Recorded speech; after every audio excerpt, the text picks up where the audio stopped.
As you may or may not know, my wife and I just got back from Vegas. It was a great trip. We ate, we drank, we had a blast. But then we got home and looked at the credit card, and I gotta say, it doesn't matter how much fun you're having, $25 for a drink is a ripoff. Frickin' Vegas. I hate getting ripped off, and so do the lads over at Harry's. They spent years watching the razor blade companies rip people off and said, no more. Not all heroes wear capes, my friends, and they want to prove that they're legit by offering you hot dogs a $13 trial set for just $3 at harrys.com/RTG. I've been telling you about them for months, and I'm genuinely proud to have Harry's as a sponsor of this show. I wasn't kidding. The plastic, futuristic-looking crap razors you get at the store are overpriced and they're poor quality. Harry's blades are crisp, clean, and classy. They're the kind of razor you'd expect your grandpa to have on his bathroom counter. And most importantly, they work. Shave after shave, they're so smooth, they're precise. I used to go through the crappy store blades all the time, but Harry's are built to last. And they're not just better quality than the other names, they're more affordable. And they deliver. Just set your schedule, and for as little as $2, new blades, shaving creams, lotions, everything you need, right to your door when you need it. I genuinely cannot think of a reason not to try Harry's. And I'm not just saying this because they're sponsors. They're the best shaving supplies I've ever used. Try them out, and if you're not happy, your shave's on them. And unlike the other subscriptions, they're really easy to cancel if you want to too, which is a nice bonus, but believe me, you're not going to want to cancel. Getting ripped off isn't funny. Switch to Harry's. Get started with a $13 trial set for just $3 at harrys.com/RTG. That's harrys.com/RTG for a $3 trial set. This podcast is intended for mature audiences and may contain opinions on Castlevania Symphony of the Night that some might find offensive. Listener discretion is advised.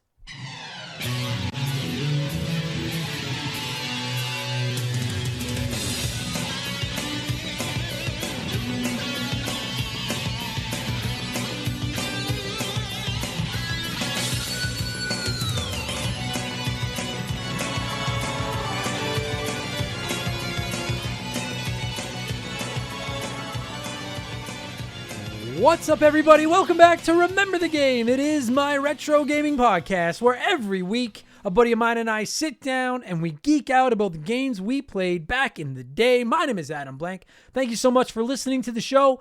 And this week it is episode 182, and it's a big one. I've been dreading this episode just a little bit. It's Castlevania Symphony of the Night. It won our Patreon poll a couple of months ago. And that poll is made up of games that our listeners have been asking us to cover here on Remember the Game that I've never played. So obviously, up until the last couple of months, I had never played Castlevania Symphony of the Night. And I was fucking really excited when it won the poll because people hype this game up all the time. It's one of the greatest games ever and blah, blah, blah, blah, blah. Plus, it is one of the trailblazers of the Metroidvania genre, which I would probably slot in as my second favorite type of video game after platformers. So I was really excited to see what the fuck all the hubbub was about with Symphony of the Night. And admittedly, I don't have a ton of Castlevania experience. I played like the original on my NES when I was a kid, and I played Super Castlevania 4, but that's about it. So I figured, well, all right, this game is the crown jewel of the Castlevania ecosystem. Let's fucking see what's up. Oh, without spoiling the whole podcast, I gotta say, I respect the fuck out of this game and its legacy and the trails it blazed. I really do. I think I make that clear on this episode, but I gotta be honest, I don't really like this game. I think it's best experienced through nostalgia-tinted glasses, and that's fine. Lots of retro games are like that. I have games that I love that are like that, but I didn't love it. In fact, I don't ever want to play Symphony of the Night again, to be honest with you. Now, my guest this week, returning to the show, is my buddy Bradley McHugh, and he loves this game. So this was one of those episodes where we're clearly on opposite sides of the gaming fence, and I think that's great, particularly for this episode. I agreed with him on some of the stuff that he said he loved, and he agreed with me on some of the stuff that I said I hated. And just listen, if you're the type of person that doesn't like to hear someone criticize a piece of art that you love, in this case a video game, maybe only listen to the infamous intro this week. But just know, I don't unleash angry Adam Symphony of the Night's not going to get the Echo the Dolphin treatment or anything like that. I don't think it's a bad game. I respect it. I just don't like it. And we'll get there in just a minute, because speaking of respecting something that you don't actually like, it's time for yet another edition of the Remember the Game infamous intro. Dun, dun, dun, dun, dun, dun, dun. And if you're new to the podcast, welcome aboard. Consider this your warning. Our intros are kind of long, but they're not boring. They're okay. Our intro is like the first half of Castlevania Symphony of the Night, except we tell you how to access the second half. We tell you that it exists. And if that doesn't make sense to you, it will by the end of this podcast, I promise. We have merchandise, all kinds of merch. We got hoodies, t-shirts, coffee mugs, tank tops, posters, all rocking the phenomenal art drawn by my man Joe from 4545creative.com. Joe's the fucking best. We have some cool designs coming this year as well. And you can find all of our merchandise at rememberthegamepodcast.com. If you're interested, it's a great way to support the show and show us some love. And of course, if you don't like close, and I know those are among us that don't, you can always just support us on Patreon. It's only $2 a month, and you get 2 additional podcasts every week. And there's actually like more if you want to go to a higher tier, but it starts at $2 a month. And fucking, we give you pretty good value. For $2, you get a podcast every Thursday, which is my gaming discussion show Expansion Pass. And then you get my gaming news podcast Expansion Pass every Friday. You also get instant access to almost 200 bonus podcasts that are just sitting in our archives. On Game Patch every Friday, we look at all the biggest news in modern gaming. I add in my opinions and some profanity and all the stuff that I do. And Expansion Pass every Thursday is a different show each week. Sometimes we do game rankings. Sometimes we look back at characters, consoles. I do game reviews. We do some comedy episodes. This past week on Expansion Pass, I dropped my somewhat anticipated Halo Infinite campaign review. They took Halo in a new direction, to mixed results, in my opinion, with Halo Infinite. And like all of my modern game reviews, this review is absolutely spoiler-free. I do tack a short spoiler cast on at the end, but you'll get about 20 warnings before the spoilers start. So if you're interested in finding out whether or not the Halo Infinite campaign is for you without having it all ruined, I got your back. That's going to be Expansion Pass, or that was last week's Expansion Pass, pardon me. And as is becoming tradition here in the intro, here is a sneak peek of last week's episode of Expansion Pass, my spoiler-free Halo Infinite review.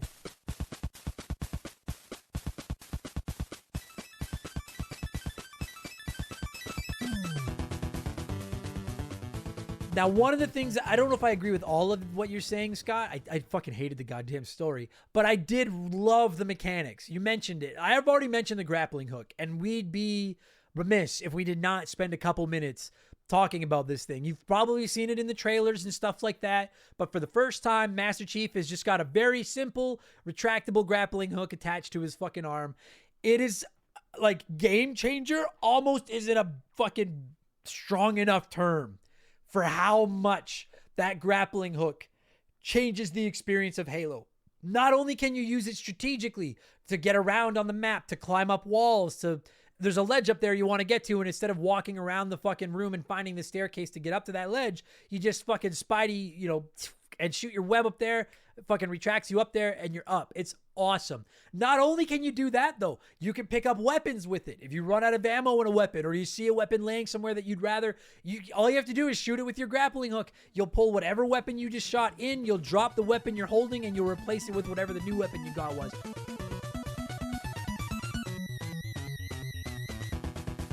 So that was last week's episode, and now for this week, it's our second annual Game Awards show, the Blankies, the most prestigious game awards in the whole, I don't know if they're in the universe. There's probably some better ones, but we're top 3. The Blankies are very prestigious. These are my more comedy-centric episodes, a lot like our annual Gaming Confessions podcast. I'll announce my pick for Game of the Year, along with a bunch of smaller awards. The community has been voting on them as well, so I'll let you know who you picked to be Game of the Year and everything like that. And again, that'll be going live tomorrow, this Thursday. So again, $2 gets you instant access to those podcasts, plus new ones every week, plus all the old ones, plus access to our Remember the Game Discord with like 400 some members in it now, I think, something like that. We have the chance to vote in our Patreon poll at the beginning of every month. You can submit comments to be read on all of our podcasts. You can DM with me, and you'll get a shout out and get to hear me mispronounce your name, just like I'm about to do to most of these people. A huge thank you to all of our newest Patreons, Sean Jeffs Emma Food, Laura Watermolen, Gumps Lumps, Master of Magnet, Booby Hill, I got that one right, James, Cheesehead Wes, Kyle Shrek, Colloquialism. I knew that one was going to fuck me. I think I said it right, though. Tim Riley, Danny Plong, Chris Jolly, Tyler Smith, Don Libby, Megavelli, Soinfus, Venom 1438, Rotten Potato, Joe Milano, Leon Lashway, Jonathan Webb, Tyler J. McDowell, and Nicola. Thank you all so much. And welcome to Remember the Game Industries, patreon.com/Remember the Game if you're interested. And don't forget, 5% of our Patreon at the end of every month is going to be thrown into a pool, and it's all going to be donated to our Remember the Children 24-hour charity stream this coming December. So you're helping the kids out, getting a ton of extra podcasts. It just wins all around. And you can also find me on Twitch. If you're interested, that has nothing to do with Patreon. That's separate. Go to twitch.tv, look for Remember the Game. I hop on there a couple of nights a week. You can just come hang out and make fun of my face or whatever the fuck it is while I play video games. It's really fun. That's enough blowing myself. Let's blow some of you by blowing in some cartridges. It is our opening segment here on the show. I read a few comments and questions from our Patreons, usually gaming related, but not always. And we call this segment Blowing in the Cartridge. He blows all right. He blows big time. That's it, honey. Get into the spirit.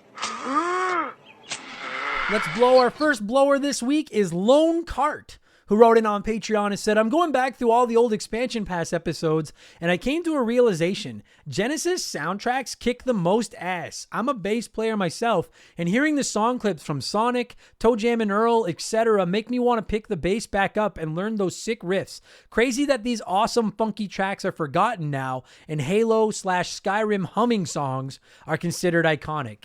That's a fucking hot take. Like, listen, it's not a hot take to say that the Genesis had great music, because we are on the same team, man. I love not only do I think the Genesis has great music, I'll go as far as to say, on the whole, I might prefer Genesis music to the Super Nintendos.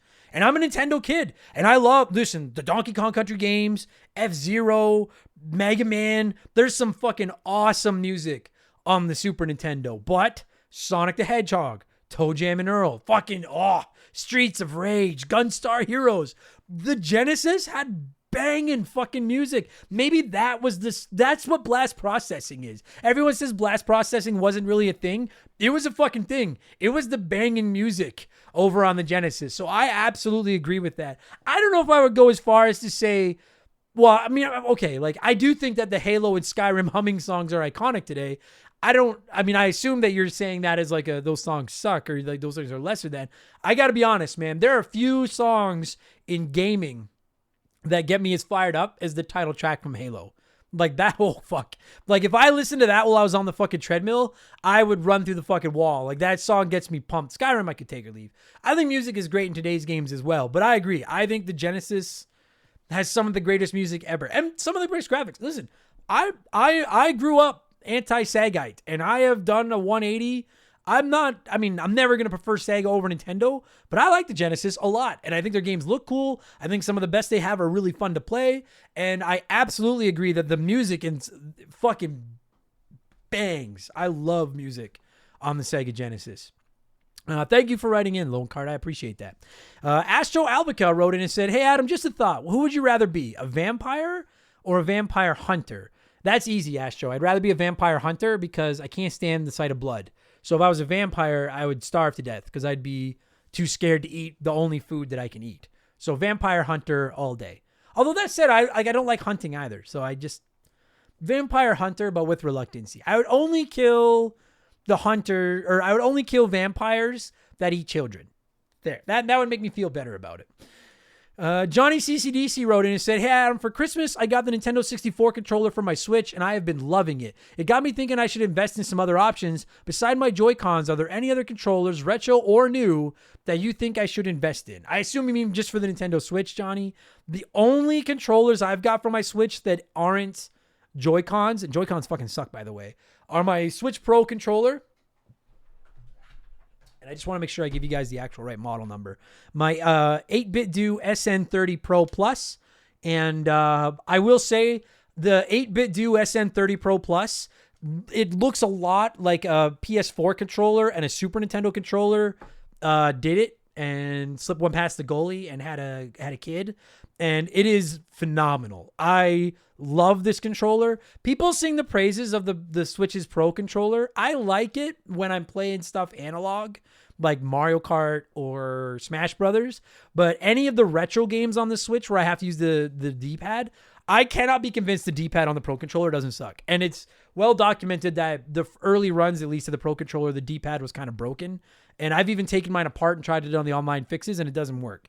So if you were going to buy one controller for your Switch, I would recommend the 8BitDo SN30 Plus. I'm not sponsored to say that. I bought it with my own money. I just love that controller. I've also ordered a set of the NES wireless controllers from Nintendo because they were on sale, but they haven't shown up yet. So I can't speak to them. I'm jealous of that 64 controller. I fucking want one of those. But by far, my pick is the just look up 8BitDo and look up their controllers. I from what I know, they're all great, but I fucking adore this controller. So that would be my pick for sure. And it's got a Super Nintendo quality D-pad, so it's perfect for all the retro games. Plus the analogs work great for stuff like Mario Kart and Smash and things like that. Cheesehead Wes wrote in on Patreon and said, I've been a lifelong wrestling fan as well as a gamer, and I was curious to hear your thoughts on the upcoming AEW video game. What, in your opinion, do they need to do to distance themselves from the WWE games, and what would be your number one thing you would want to see in the game? I personally would love a more classic feel akin to the Nintendo 64 titles gameplay-wise. As for my one thing, an exploding deathmatch with an actual explosion. Absolutely love the podcast. Keep up the good work, sir. Well, thank you, Cheesehead. I appreciate that. So what do they have to do to distance themselves? I know this is going to sound like a half-assed answer. They just have to make a good game. Like, and I know, listen, like I'm going to go into more detail about it, but like WWE 2K20 was, I didn't even play it because it was so bad. Like the reviews were awful. And quite frankly, WWE 2K games by and large haven't been good for about a decade. I think that they went too far down the simulation track. And I like simulation in my games. And I like my personal ideal pro wrestling game is one where like it's more about the match being good than it is about whether or not I win. So give me a career mode, which I know WWE does this, but like give me a career mode where it doesn't even matter if I win or lose. Make it just all about making like a great fucking epic wrestling match, and I'm in. That said, yes, and I know that Kenny Omega's involved, and he's a big wrestling or video game geek, and they keep drawing comparisons to No Mercy and stuff like that. That's what I want. Give us the spiritual successor to WWE No Mercy that we never got. Give us a better looking art style. Give us the same controls. Give us 8 players on the screen instead of 4. Give us online, all that type of shit. That's what I want. And then I want stuff like a better career mode. I want like I actually like the career mode in No Mercy, but it's kind of like when it's done, it's done. And if you play No Mercy, you know what I'm talking about. Like, I know there's like different trails and shit like that, but it's not like an endless, I want just an endless year after year after year career mode, but like be real, like keep your rankings, dude. I want those AEW rankings. I just thought of that. I want those AEW rankings in this fucking game. Make them matter. Make every match you wrestle matter. Make feuds fucking carry on. That kind of shit. Let us set up online leagues with our own championships and our own rankings and stuff like that. You can play with your friends. That's the stuff that I want. And then as far as like, what is the number one thing that I want to see in the game? Like, I guess if you're talking like something that's never been done before. Oh, you know what I want? I want the Jericho cruise. I want to be able to have a card on Jericho's cruise ship on the boat. And if you've watched it, you fucking know what I'm talking about. That's what yeah, fuck yeah. I won't lie to you. I've got high expectations for that game. Like, they can't half-ass that game and win, in my opinion. Like, that game they've got to knock that game out of the park. And I think, I'm not going to sit here and say they will. I think they can. Whether they will or not is two different things, but I think they can. I hope they do. I'm really excited for that game. Where were we here? Trevor Sevenoaks wrote in on Patreon and said, hey, Adam, I'm not sure where you are in Canada land, but have you ever seen the Northern Lights? We're on our honeymoon in Finland, and they are out in all their glory. It is amazing. I have seen the Northern Lights. We get them here in Edmonton occasionally, but not too often. But I used to live in Cold Lake, which is a city about 3 hours north of Edmonton. You're getting kind of more northern Alberta, and we would get the Northern Lights up there sometimes, and they're fucking stunning. It's fucking It's stunning. And if you're looking for them, you could always go to Principal Skinner's Kitchen. Shout out to anyone that gets that reference. Enjoy your honeymoon. I've always wanted to go to Finland. We're going there someday. Mark my words, we're going to Finland someday. Kaiser Dragon wrote in on Patreon and said, "Sup, Adam? Do you use any energy drinks to give you a wee boost while focusing on all the podcasts and gaming? If you do, what do you use?" I use Sneak. I love it, but I want to try others too. Thought I'd ask a professional's opinion before splashing the cash on other options. Keep up the awesome content, man. I have never been called a professional at anything in my fucking life. So that feels great. I don't think it's true, but that feels great. So thank you, Kaiser. I actually don't. I don't drink any. I don't even drink like soda or pop anymore. Very like one a month, maybe. The only thing I drink other than booze is water, club soda, and black coffee. But I drink probably at least a half a pot of black coffee a day. So that's my go-to. And I don't drink it after about 2:00 because otherwise I can't sleep. I'm that old guy now. But I'm no help, but I don't do the energy drinks anymore. And Mecha Robo Hamster wrote in and said, "Hey, Adam, so I didn't get a chance to submit my gaming grievance, so I'm here to vent. What really chaps my tits," I love that line. "What really chaps my tits is constant changes to a game, specifically Rainbow Six. I love that fucking game, but holy shit, if I'm gone for 1 week, I come back and guns have been nerfed, operators have new or removed equipment, etc. I'm getting old and I don't have the time to relearn shit every week. Anyway, I hope you're having a good January. That is all. Hamster out." I can actually, okay, so I can relate to that, Mecha Robo Hamster. I think game updates are good in the sense of like, there's no like, I don't know anything about fighting games. You all know that I am completely illiterate when it comes to fighting games. But I know that you go back and you play Street Fighter 2 or Mortal Kombat 3 or Killer Instinct, and there's just certain fighters that are OP compared to other fighters. And that's one of the great things about modern games and being able to patch is that you can balance that kind of shit and try to nerf some of the characters that are too strong or weapons that are too strong or pick some up that are weak and stuff like that. In theory, they're great. But I will say I agree with you, and I get a lot of requests from the community to play stuff like shooters, Sea of Thieves, fighting games, stuff like that. Get online and play with them. And not a huge part, but a substantial part of why I don't play those games is the exact same thing. I'm a very casual player. I just want to hop in when I have time. I have zero interest in relearning everything that's been fucking nerfed or changed every time. Like, I'll never be competitive at something like fucking Smash Brothers or like the only game that I could see myself putting enough time into where if they were constantly updating and nerfing and powering up characters and I kept playing it, maybe would be the next Mario Kart. Because they don't really do that with Mario Kart 8. If they did that with the next Mario Kart, I love Mario Kart enough that maybe I would keep coming back and learning the little nuances and intricacies of the changes. But by and large, I find I don't like it either. I get where it's coming from, but it is a big part of the reason why I don't play those fucking games. So I think, just my opinion, to really hit like a high level at some of those games, it's almost like that's the only thing you can fucking play.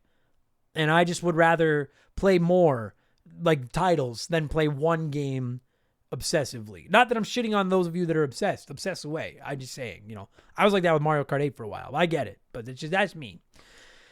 Holy cow, I'm running out of breath. This is my second podcast in like an hour and a half. So if it sounds like my voice is getting tired, it is fucking tired. But we have one letter left. It's letter time. And Phil Encher wrote in on Patreon and said, "Adam, I'm still making my way through the backlogs. One thing I've heard you mention several times, and your guests, is that you feel like you were a better gamer when you were a kid. Going back and playing some of the games we played as a kid sometimes does seem tougher now than it was back then. But I don't really think it means that we were better gamers as kids. I feel that as games have evolved over time, they have continued to train us to newer basics. What if we have developed as gamers so much that now the truly simple games are so much more difficult because we way overthink them? That's my take. Also, I know the Canadians are having a rough season. On behalf of the entire Canes nation, we would like to extend an offer to you to become a Carolina Hurricanes fan. Our lineage gave us all the brass bonanza, so we can't be that bad, right? Keep up the awesome work." So quickly on that note, yeah, the Montreal Canadiens are fucking horrible this year, and I'm all for it. Get us that first pick. We need a fucking first pick. Lose. Also, I like the Hurricanes because I really like the Hartford Whalers. I love the brass bonanza, and I like the Hurricanes jerseys a lot. I'm totally on board. I have no beef with the Hurricanes. That said, I'm not necessarily cheering for them to win the cup or anything. I'll pick my fucking cup team when I see who's there. But, I cheer for teams that haven't won yet, as long as it's not like the Vancouver Canucks But anyway, okay. Anyways, to get back to your first point, are games harder today than they were? Like, do we find, like, are we less good? Are we worse gamers now than we were as kids? I do feel like that sometimes. That in some ways I feel like I'm better, but in other ways I feel like I've gotten worse. I feel like my reflexes are way slower now. I get what you're saying, that maybe the more complicated games today just make us overthink the basic retro games, and maybe there is something to that. My thought, like, personally speaking, the reason I struggle with retro games now compared to when I was a kid, I don't think it's so much that I overthink them, and it's just that, like, I've gotten so used to modern games holding my hand. Like right now, for example, I'm playing Resident Evil Code Veronica X on the PS2, and I can't just save whenever I want. I can't just turn the game off whenever I want and then come back to it. It's there's no save states, limited saves. If you've played those games, you have ink ribbons. You can only use those for saves, limited ammo.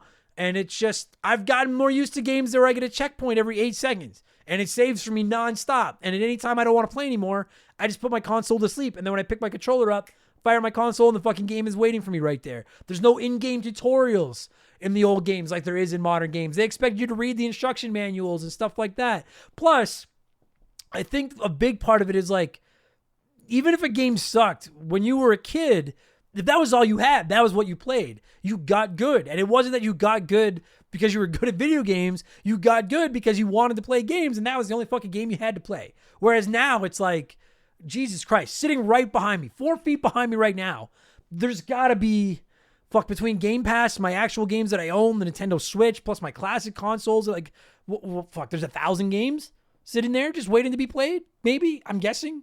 So, like, I don't dedicate enough time to get good anymore. Whereas, like, Bart versus the Space Mutants, if I played that for the first time today, I would rip that game an ass like you've never fucking seen. But because I was a kid and it was the game I owned, I played it over and over again, and I got good.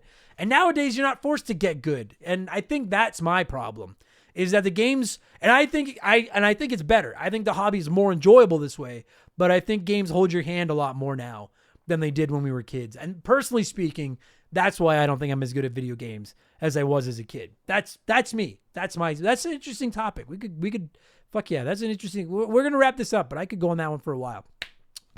Thank you to everybody that blew in the cartridge this week. As always, I really, really appreciate it. But we got to move on.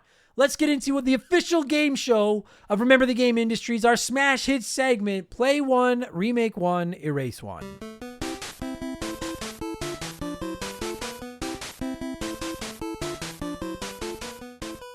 And a huge thank you to Classic Concentration from the NES for unknowingly providing us with the theme music for the show. The rules are simple. Every week, I give our Patreons 3 retro video games. They can play one as it was released. They can remake one as a modern game. The third game is erased from time forever. As always, there are no wrong answers, but there is a right one. We'll get there in just a minute. And I figured since we're talking Castlevania this week, we would drop 3 of the best, at least 3 of the best pre-Symphony of the Night into contestants row. We're going with Castlevania 3, Dracula's Curse for the NES, Super Castlevania 4 for the Super Nintendo, and Castlevania Bloodlines for the Sega Genesis. And by your vote, the winner with 33% of all the ballots cast was to play Super Castlevania 4, remake Castlevania 3, and erase Castlevania Bloodlines. But if you're a Castlevania Bloodlines fan, just listen. It looks like every combination got some love this week, which is what I shoot for on these. I really don't think there is a wrong answer this time around. Nothing that's going to set me off as long as you play by the rules. There's not a game in here that I'm like, you can't erase that game. Blah, blah, blah, blah, blah. But let's see what a few of you had to say here before I tell you what I think the right answer is. Cody Poland wrote in on Patreon and said, I haven't played or watched someone play any of these, so I used a random number generator to pick my option. It chose to play Castlevania 3, remake Bloodlines, and erase Super Castlevania 4. That might be the soundest logic I've ever heard during Play One, Remake One, Erase One. I don't know anything about these games, so I rolled the dice. I like to, you know what, Cody? When we actually start hiring executives around here, you're in. I want a man, or Cody. I guess that's a girl's name, or whatever. I want a Cody on our fucking roster that can make decisions like that. Roll the dice. This is where we're taking the company. I respect it. I like the cut of your jib. Mikhail Kwamu wrote in and said, play Super Castlevania 4 because it's already more or less a remake of the OG Castlevania. Remake Castlevania 3 because it was the first to have multiple characters and it has a spiritual successor in Bloodstained, so that ultimately leaves Bloodlines to be deleted from existence. Now, a lot of people brought up that Super Castlevania 4 is, for the most part, kind of a remake of the original Castlevania. I can't erase it for that. Some people did. I'm like, I'll erase the original Castlevania. Maybe some people are going to say that's sacrilege. Super Castlevania 4 is a fucking way better game. I don't give a fuck. I don't care. And listen, I'm not going to fucking shut you out if you think Super Castlevania. Listen, here we go. Adam Stank wrote in on Patreon and said, play Castlevania 3, easily one of the most challenging of the entire series with a glorious soundtrack and our first introduction to Alucard and Sypha. I don't know who they are, but I wouldn't change a damn thing about this absolute fucking masterpiece. Also, after shitting the bed with Castlevania 2, this was Konami's return to form in the franchise. Remake Bloodlines. Imagine this game with its sprites brought to more current graphical generation. It's one of the prettiest games in the franchise without it. Remake it without that shit Genesis controller holding it back and some even more vibrant graphics. Erase Castlevania 4.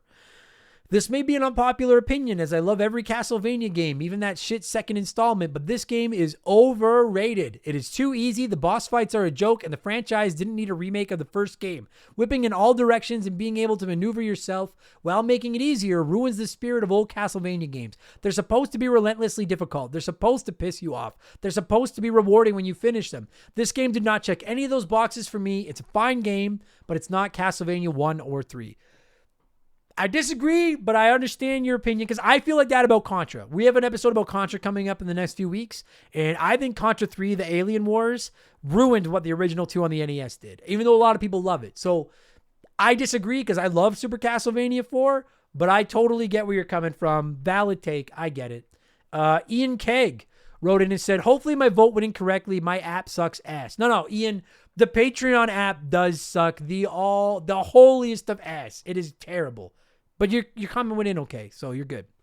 Ian said, play Super Castlevania 4. It's already perfect in my eyes. Remake Bloodlines. I love it, and I'd be psyched to see it redone. Erase Castlevania 3. I have no beef with this game, but one of them had to go.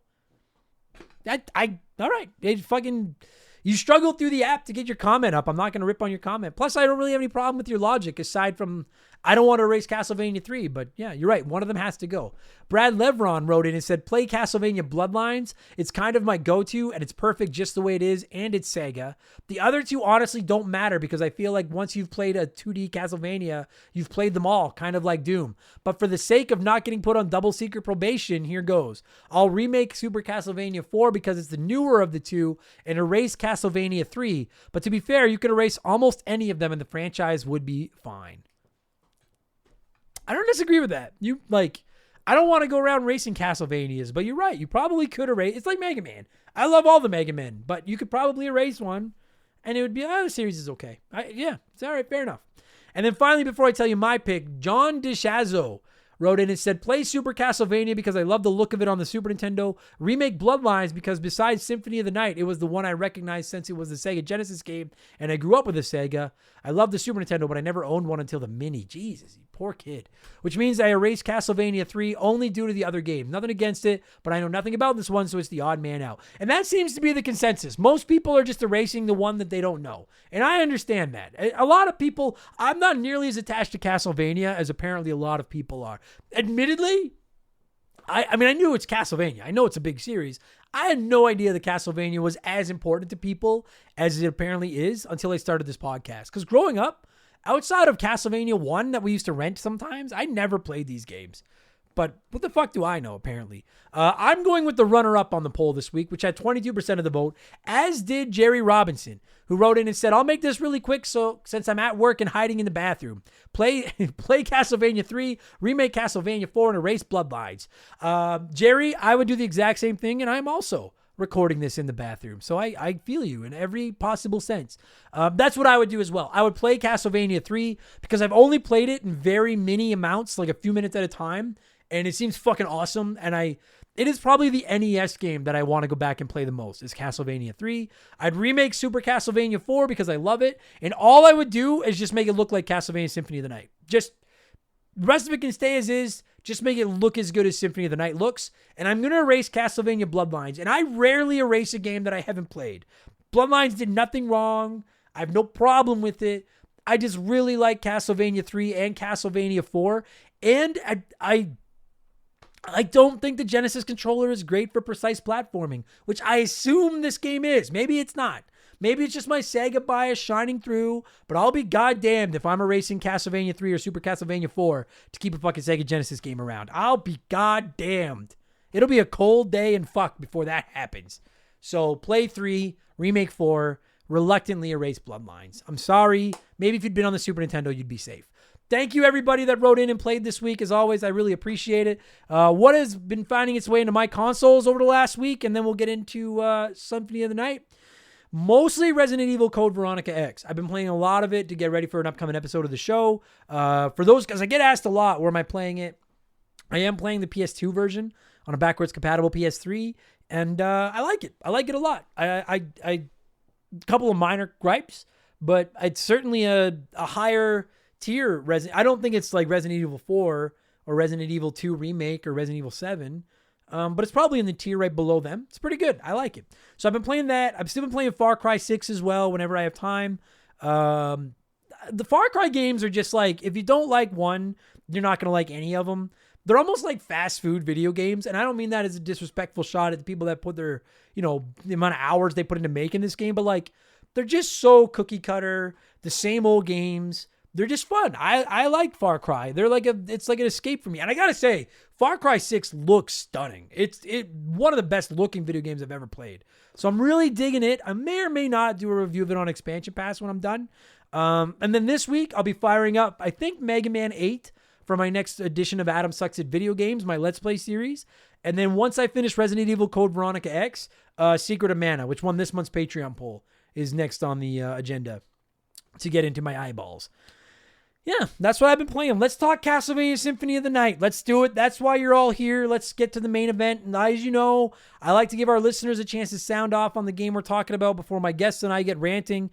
And based on these comments, not everybody dislikes this game as much as me. Now, I want to just say to all, and I'm going to, I think every comment I read is complimentary of the game. I get why people like it. You're going to hear my opinions in a minute. But I just want to say to all my gaming brothers and sisters out there, to all of you that also don't like Symphony of the Night, that also just don't get it, that just didn't click with you, I'll be your lightning rod. You can stand behind me. You can all stand up. You don't have to be afraid anymore. Tell the world what you think of this fucking game.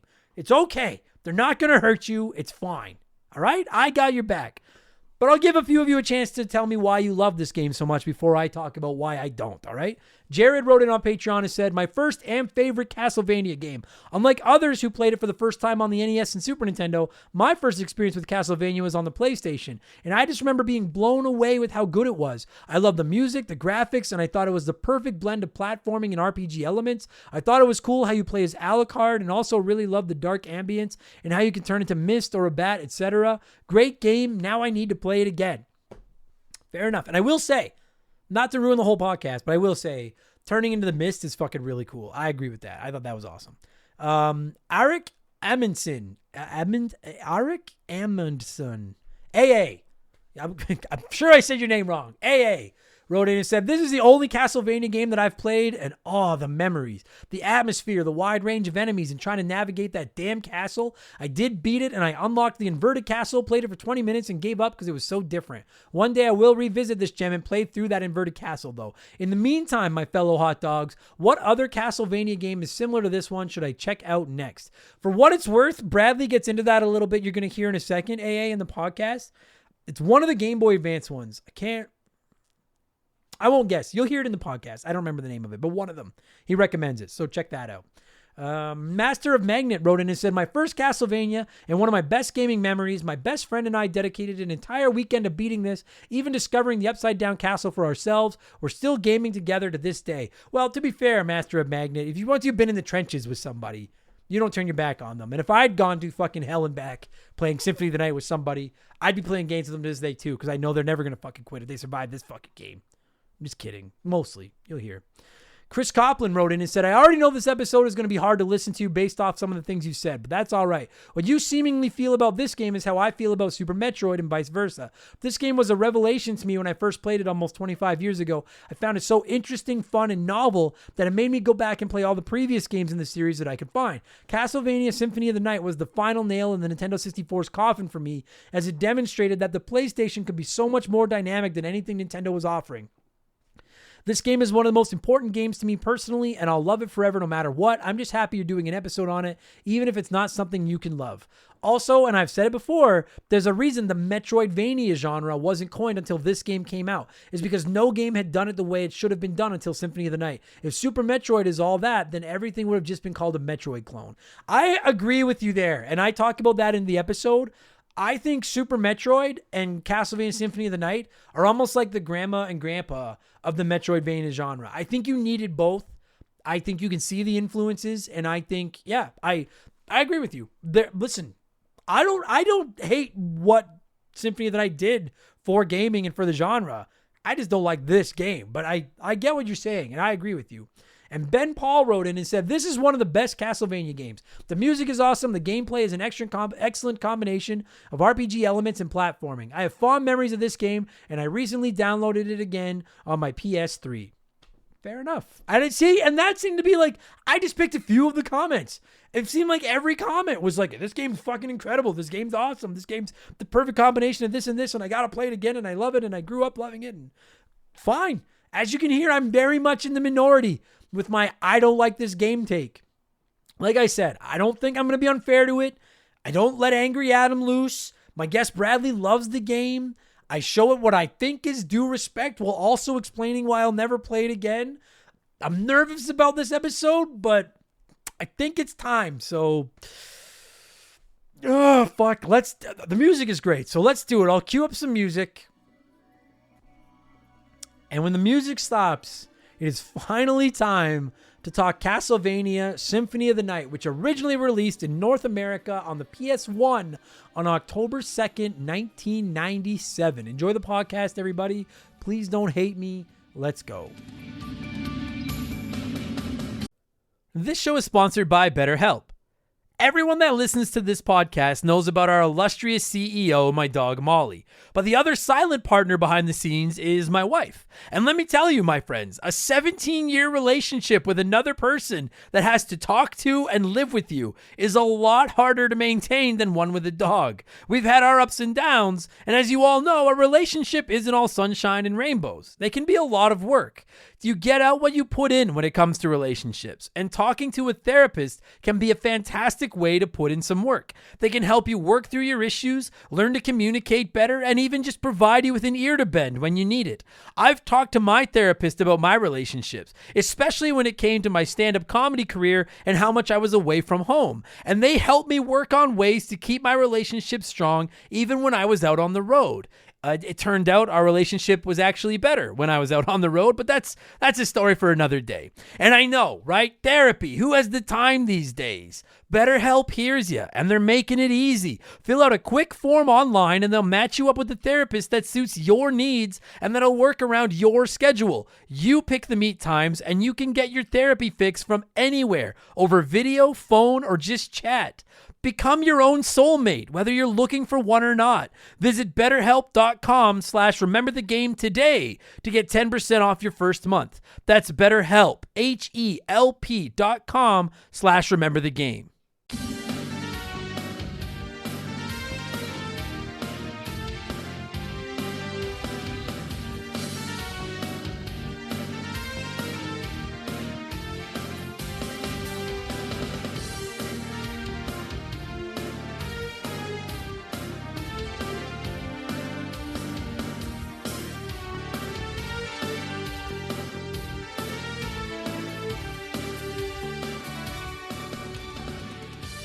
Okay, so as I'll have warned all of you in the intro, this could be arguably the most controversial episode of Remember the Game in 182 episodes. It's going to be wild. Now, joining me, I'll get the introductions out of the way, and then we'll get into what we were just talking about off the air. Joining me via the blank phone this week, returning to the show, frequent guest.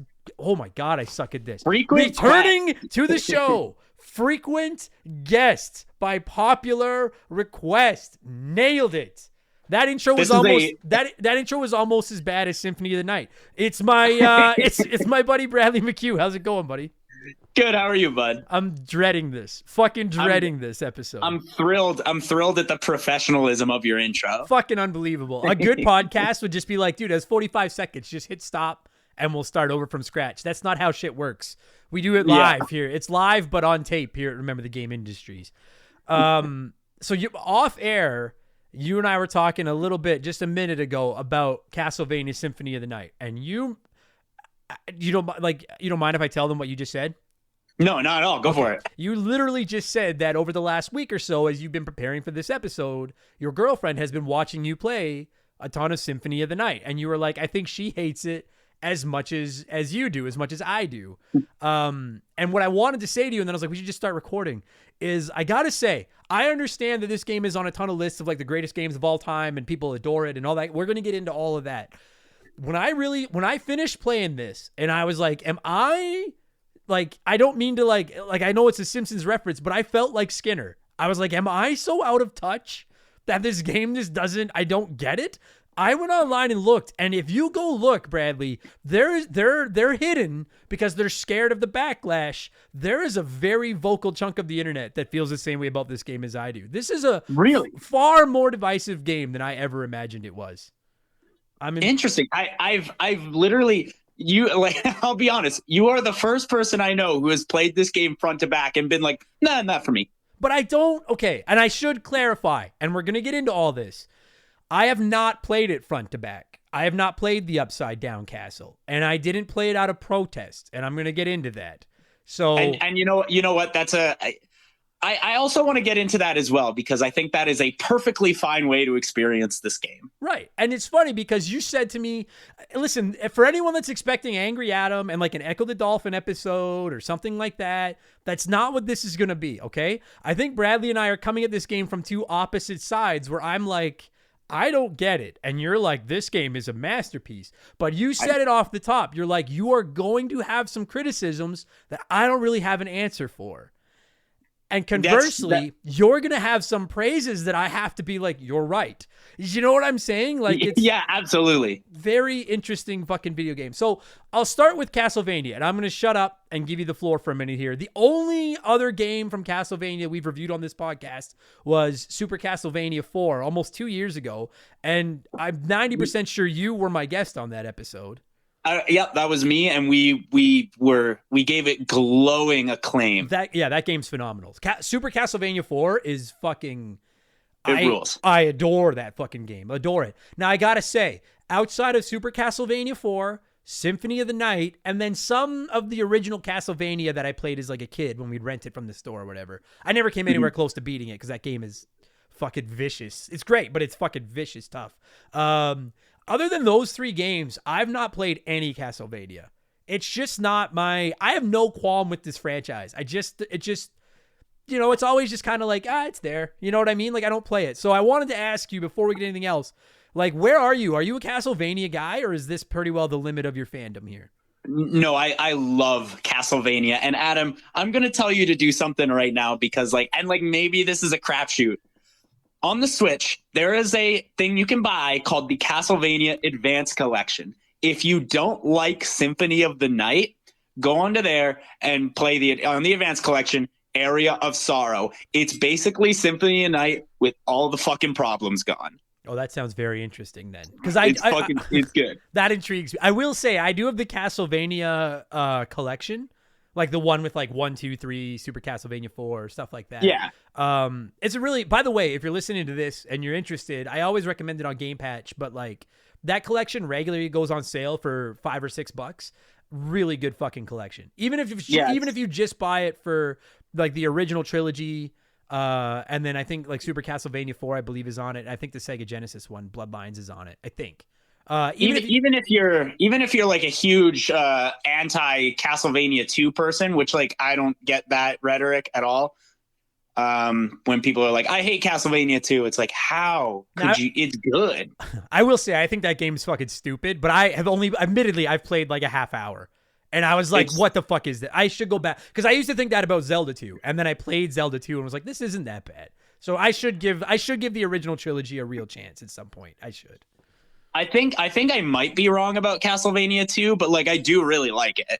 And like I have a fun time playing it. I've played it quite a few times, so like I know how it works. But even if you think you're wrong, the thing is like, and I don't mean to like, I'm not saying necessarily that Castlevania 2 is a shitty game. I really don't know that much about it, but like everybody's got at least one freak game that they're like, hey, you leave him alone. Like, I like that fucking game. Like, that's me with Bart versus the Space Mutants. That game sucks balls. And I'm like, you guys all leave that game the fuck alone. That's a good fucking video game. So everyone's got one. So that's fine. And I will say, okay, and this is how we're going to start this review about actually, we will actually talk Symphony of the Night now.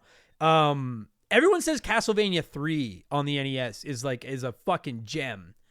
So good. And I played just a little bit of it when I bought the collection, and it's like, you can't talk Bloodstained, or you can't talk Castlevania Symphony of the Night without bringing up Bloodstained, because it is fucking, in a lot of ways, it is literally just like a remake of Castlevania Symphony of the Night. I don't know if you played the Bloodstained games. Yeah, I played it for like, I would say like 20 hours, but like that's my cap for Metroidvania games. That's fair.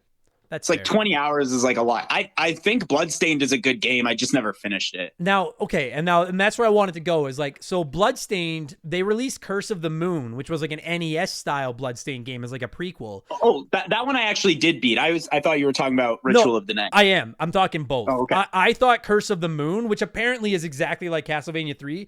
I thought Curse of the Moon was spectacular. Like, it rips. It's 9 so out good. of 10. I enjoyed the 8-bit throwback Bloodstained Curse of the Moon far more than I enjoyed Bloodstained Ritual of the Night. And I played Ritual of the Night as well and beat it, and I thought it was okay. And when I fired up so this is where I'm trying to go with this. When I fired up Castlevania 3 on the Castlevania collection, I was like, this is totally Curse of the Moon. I got to play this. When I fired up Symphony of the Night, I was like, this is totally Ritual of the Night. And that made me nervous because I was like, I thought Ritual of the Night was like a 7 out of 10. Like, I was like, it was okay. Yeah. That's about where I'd put it. Right? And so when I fired up Symphony of the Night, I was like, for fuck's sakes, piss off. Rogers is calling me on the other line. No, I'm not talking to you. Get the fuck out of here. You fucking derailed my thought, Rogers, you sons of... Oh, yeah, okay. So when I fired up Symphony of the Night, I was like, oh, God... I'm getting nervous already because I'm like, this feels very much like Ritual of the Night. It's almost identical to Ritual of the Night. And this is very similar. And so I didn't even know where to start. Like, I know I'm beating around the bush, but like, I'm scared to even start with this. I guess. Just let it rip. All right. Just fine. let it rip, Adam. All right. And then we'll start unpacking it. I'll tell you guys, okay, when I played Symphony of the Night, everyone's blowing this game up, and they're like, this is one of the greatest video games of all time. This game is a masterpiece, blah, blah, blah, blah, blah. Metroidvanias are my fucking jam. Outside of platformers, they're probably my favorite genre. I love fucking Metroidvania games. So I was really excited because a lot of people are like, well, this is almost kind of like where it started. Like, this is one of the forefathers of the genre. And as I played it, I was like, I respect this game because I see the genes, the DNA, the fucking Metroidvania DNA in this game.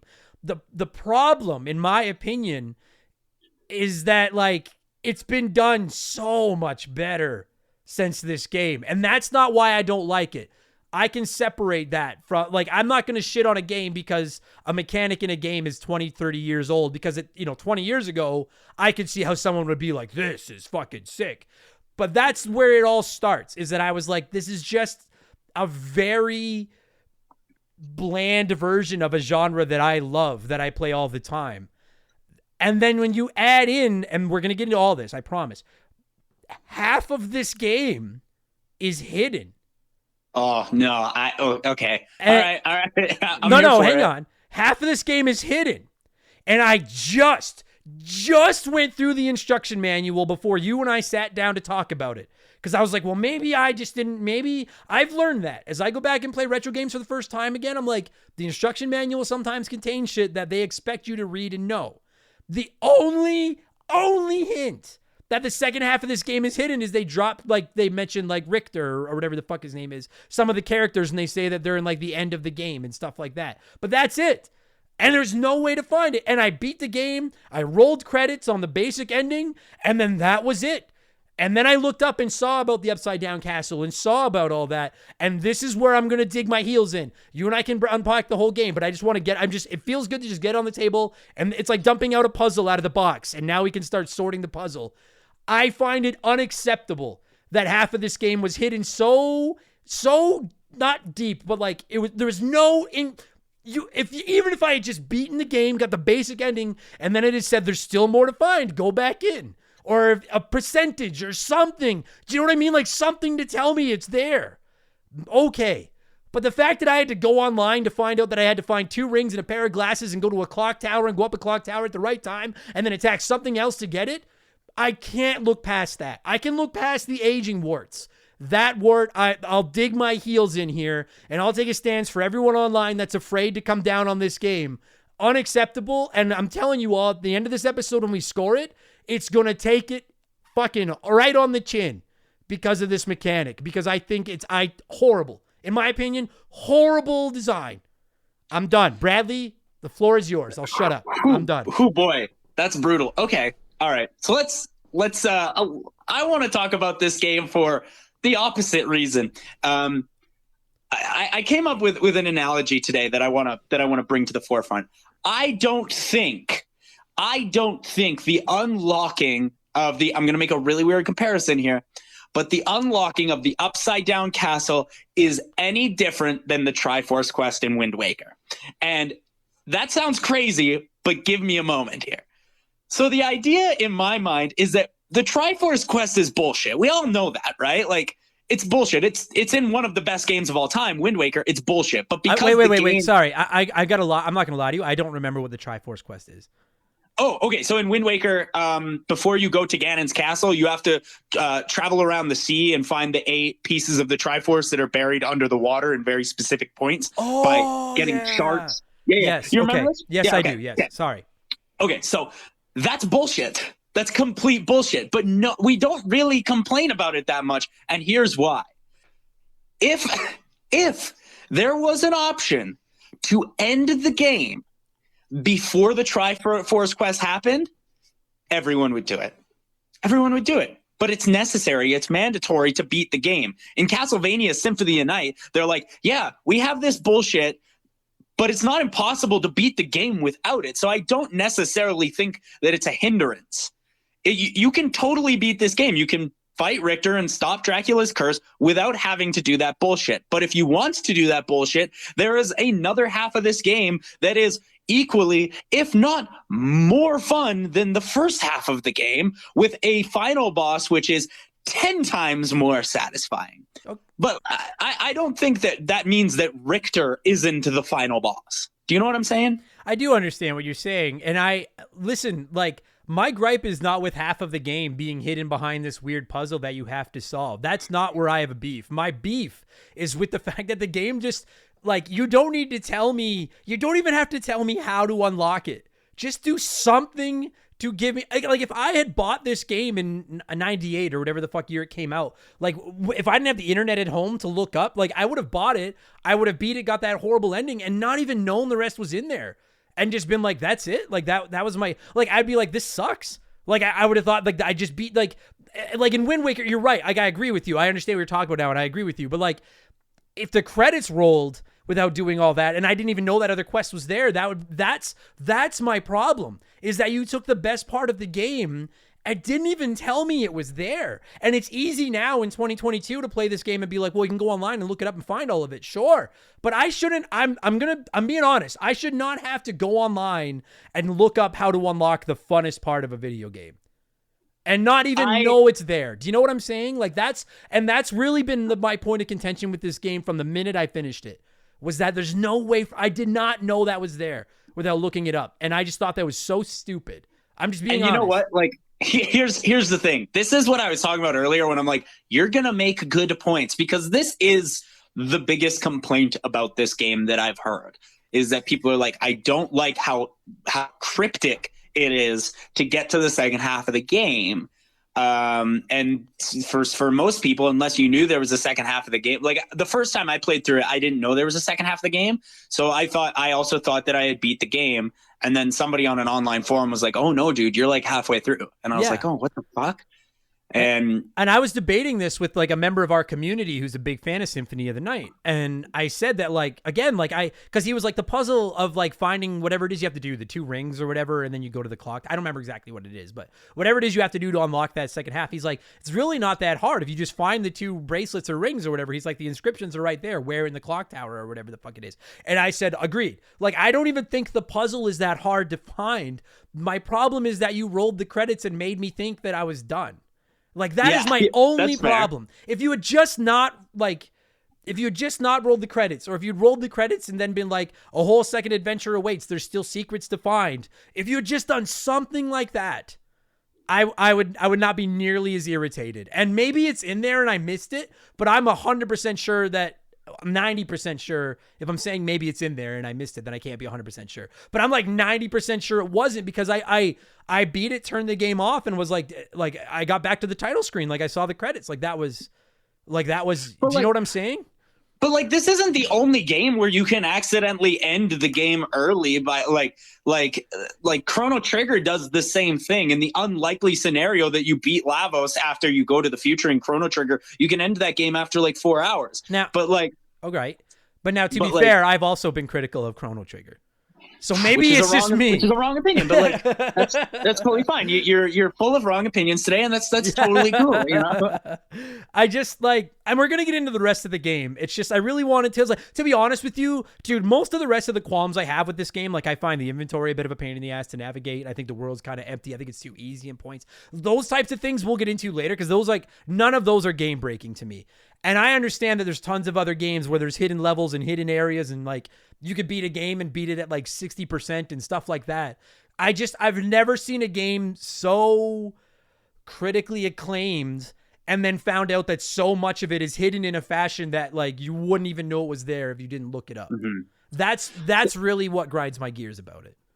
So here's the thing, is that like all of the things that you're saying are, I guess, true. In one way or another, like some of it more true than others. You know, like it's true that the second half of the game is locked behind a weird cryptic wall. Yeah, sure, that's true. But I don't know if I agree that the game is too easy, or I specifically definitely don't agree that the game is too bland. The game is like you're inside of a Gothic castle, and the setting is based around that, and it looks fucking awesome. I think. I don't mean graphically. I mean, okay, maybe bland. I mean that I found the game very boring. I found it kind of boring. Like meat and potatoes type thing? I don't mean graphically. Like let's okay. and I want to express that. Like I have some great things to say about this game. Like some great things. I just like, are we done? I think I want to ask you, like, are we done with the whole? Like, is there, and I'm not even looking for you to like convince, like, I don't even think you can convince me. I think that we've just hit a point where I think there's 2 different camps. There's camps that think that that's a stupid mechanic, and camps that don't think it's that bad. And I think we just have to agree to disagree on it. I just wanted to make sure, because I know I've been kind of dominating the conversation here, but it's just, I know I'm the one that's going to take shit for coming down on this video game. So I really wanted to get out front and explain why I was so upset with the way that this video game was laid out. So just before we get into the rest of it, because for the most part after this, I'm willing to concede a lot of points to this game. But Absolutely. I just wanted to ask, like, if there's anything about that second castle, about Dracula, about any of that like you feel should be addressed or that you're passionate about, the floor is yours, because I don't even know anything about it, and I would love to hear what you have to say about it. So, oh yeah, like, am I missing out on that part? Totally, because the second castle is much darker. It's much harder. You said the game was too easy, and that's why, because the second castle is much harder. You die more often. You see that weird.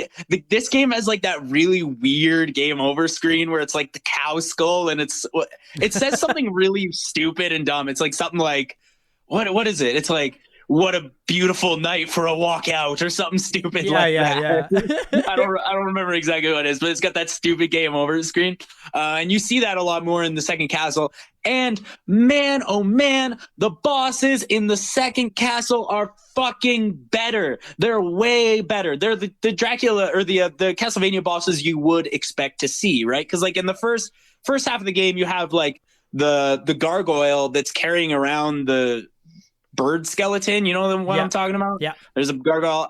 Then you fight like Alucard, like Alucard's clone or like, whatever. Yeah, like fucking classic video game 101. Fight like evil you.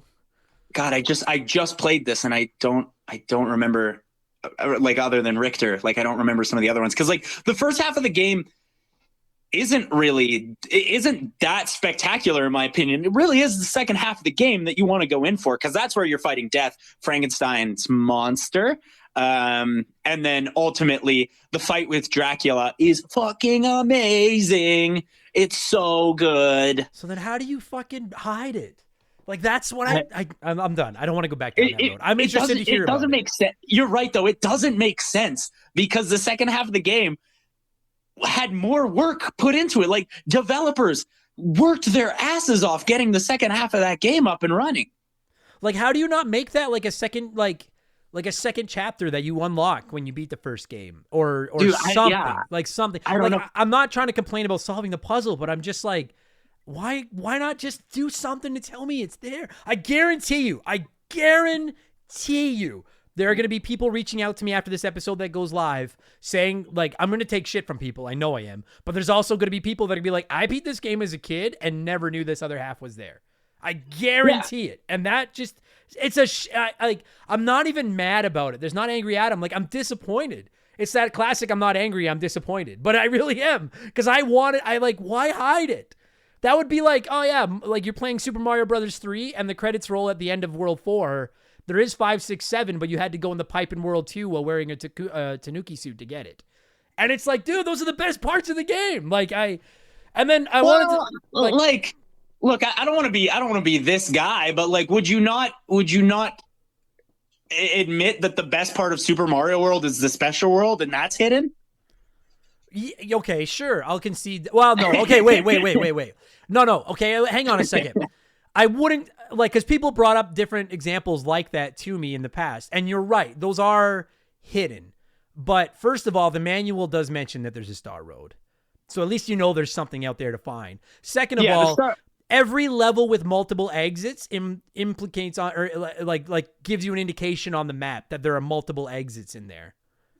And that's what I want. Like, listen, I think it's stupid that Super Mario World ends at 96 instead of 100. Because without the internet, how many kids spent countless hours looking for those final 4 exits that don't fucking exist?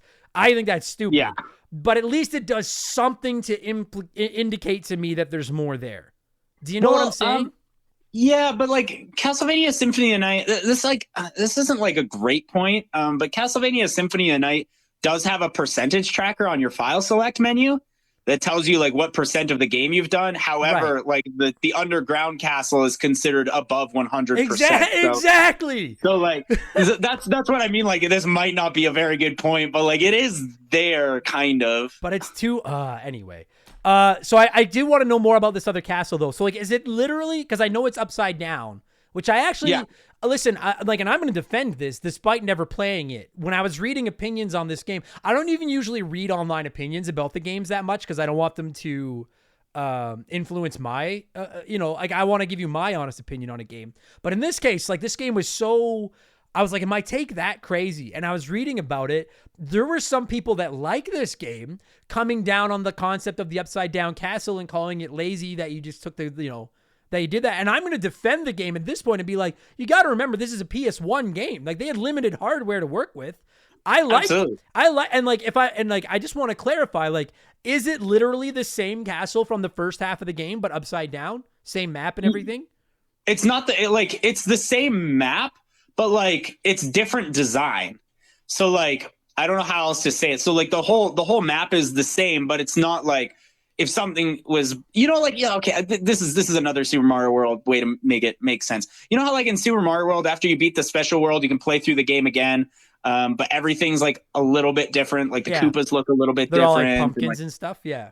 Yeah, and there's just like weird things that are just kind of like out of place. Right. That's like what it is in Symphony. Okay. And that's what I was thinking, and I was like, so I don't understand people criticizing this aspect of the game. I'm like, if you want to criticize how to access that part of the game, I'll fucking stand on the picket line with you. Like, let's do it. But if you want to criticize the fact that it, by, in certain ways is like a new game plus where they just reskin the game, I'm like, dude, I think they did it in a fantastic way. I would love to play fucking Super Mario World again, but instead of just having everything with pumpkin heads and shit, stuff was like upside down and enemies, it was different. Like, I want that. That's usually what I want out of New Game Plus, is just like a stronger, better version of the original game.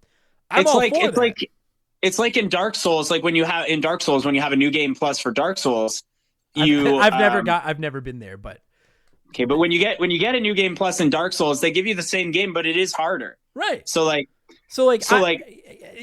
me, it's insane to come down on it for recycling the castle and turning it upside down. I'm like, dude, I think that sounds fucking rad. Like, I think that's a really cool idea.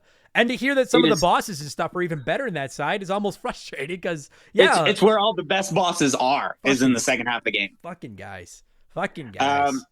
But I actually do have a few things that I think are annoying about this game. Right. That like I've been sitting here defending it, but there's a couple of things I don't like about it. Go ahead, because then I want to get into the positives, because I don't want to end it like sucking a little Symphony dick, because there are things about this game that I adore. So before I go forward, I'm going to be making some comparisons here, but I want to make something very clear. Super Metroid and Metroid Dread are better games than Symphony of the Night. Agreed. For sure. Yeah, agreed. They're better games. But there's a lot of things that should have been taken from Super Metroid and put into Castlevania that wasn't. And here was my biggest thing, and this is going to be such a weird fucking complaint. But in Super Metroid, when you're collecting items from like things that you kill or like parts of the wall that you break or anything like that, you know how like they'll drop items? Yeah. It's always relative to the shit you need. Whereas in this game, almost all the items that drop are hearts. And your hearts are almost always full. Yeah, they are. So if my hearts are full, why are you still giving me so many hearts? Either give me nothing or give me something I can actually use. I also don't like that the way you heal in this game. I think it's fucking stupid. It's dumb. It's terrible. Agreed. Because you have to go to the fucking equip menu. You have to equip a potion into your hand? What? What do you mean? Can't I just use it from the menu? Like, that would be easier, right? Yeah, agreed. Just to use it from the menu. So those are two good points. And I like, especially that fucking healing thing. Now I'm pulling back. The only thing that I'm inexcusable to me is the second half of the game being hidden. Stuff like this, I'm like, to an extent, I can look past the idea that it's a product of the times, but only to an extent. I agree with you. So if you've never played this game, like, you get potions and you get food and stuff, and they're consumables that you can carry around with you, which I'm like, dude, that's great. I'm all for that. That's better than like old school Castlevania. Like, I can save you find the meat on the bone, and you're like, no, I can bring it with me until I'm almost dead. That's perfect. But then instead of just going into your fucking inventory screen and using it like every other item in every other fucking video game ever, you're right. You have to equip it to like your left hand, then come out of the menu screen, then use your left hand, which means you need to heal earlier than you would in any other game, because you need to leave yourself enough health to come out of the inventory screen in case you get hit one more time before you can use your healing item.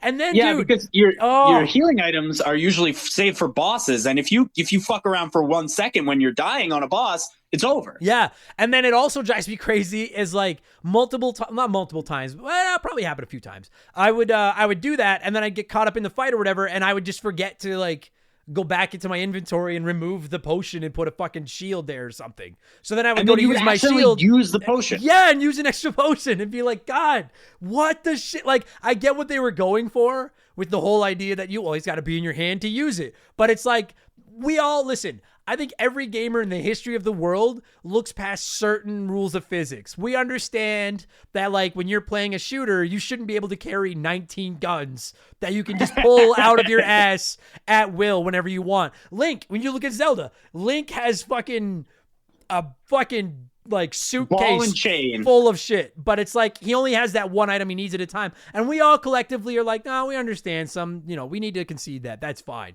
I don't understand why you have to equip fucking potions and shit and then use them. That I personally think the entire inventory menu in this game, I get what they were going for with giving you options on how you want to load out your character and stuff like that. I find the whole thing just absolutely horrible to use, just dreadful to use.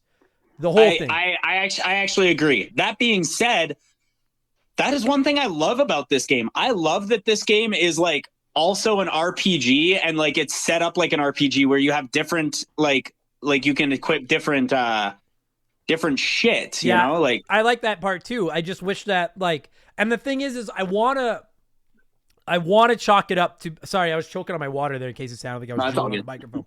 I wanted to chalk it up to being a product of the times.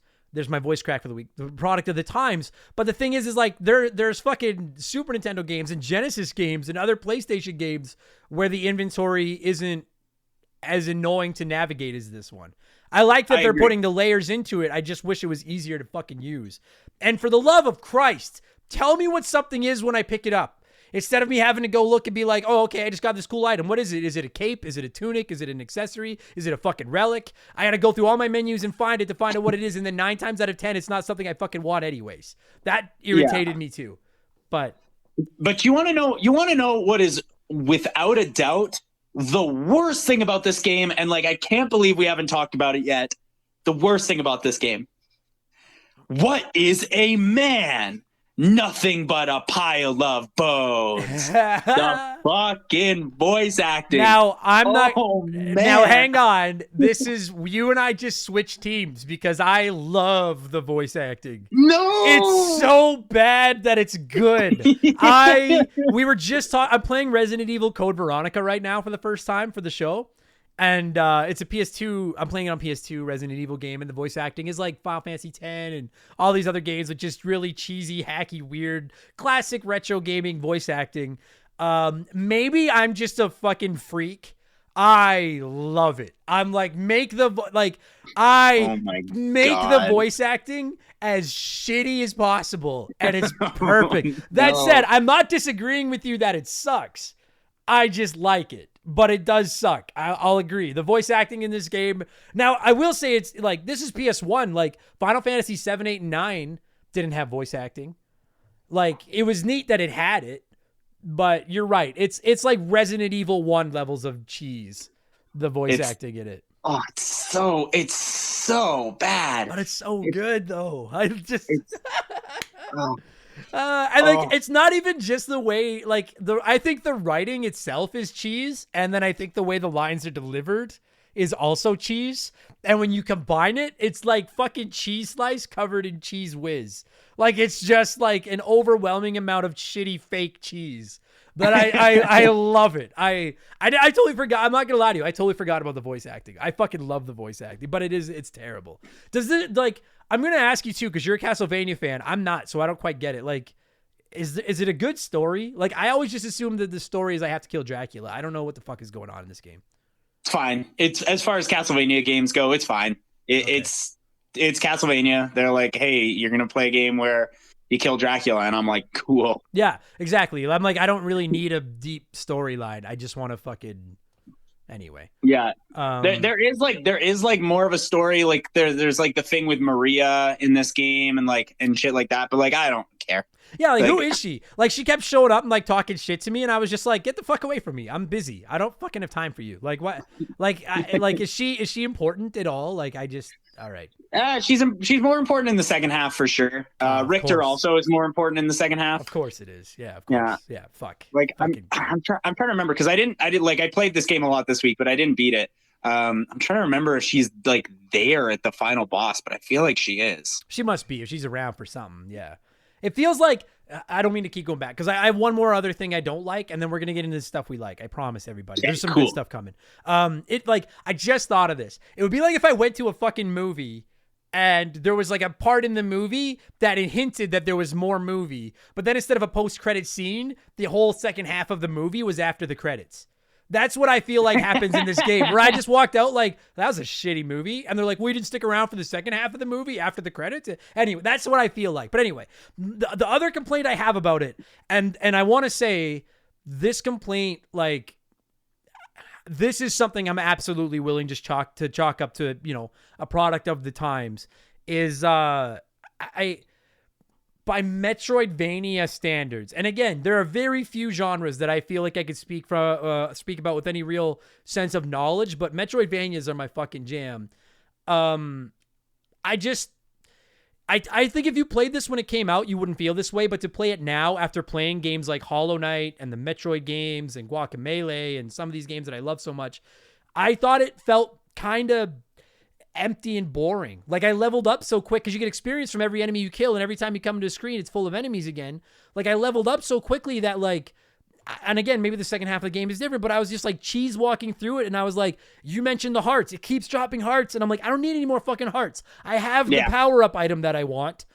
I'm just like, and part of a Metroidvania is backtracking and exploring and trying to figure out where you're supposed to go. But I just got to the point where I was like, I can one-hit kill everything. I don't need any more of this stuff. I'm just desperately looking for this exit. And I was just so bored at times. It felt like it's not a burn on it, but it felt like the first of its kind. Like, it felt like this has been done much better since this, if that makes sense.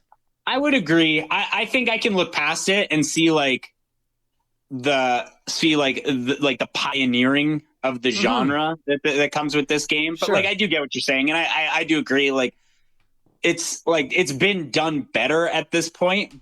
But there's just such a love for, like, especially like a Metroidvania in one of my favorite side-scrolling franchises. Like, if they made like how much would you come if they made a Mega Man Metroidvania? I was literally just thinking that. Just thinking that. I get it, and you're right. You would not be able to badmouth that game because I'd fight you, dude. So even I if get it sucked, you would love it. Yeah, agreed. I guess, like, what I want to say, because, like, listen, and this is how we're going to transfer into the good stuff to say, because, like, I know we've been talking about this for 36 minutes, and I feel like for the most part, I've just, like, been shitting for 36 minutes. I have good things to say. I wish that it didn't have the experience points because I just didn't feel like they were necessary. Like, I like, if it had just been I just played Metroid Dread twice, fucking loved it. And there are parts of that game where you go back and it's boringly easy because you've gotten so much more powerful that the enemies are weak. But there's also parts of the game where they never get weak and they're always kind of tough because instead of experience points and leveling up, you just gain new abilities and the enemies gradually get tougher as you play. I just would prefer that it was like that. I respect what they were trying to do. But, like, the enemies don't level up with you.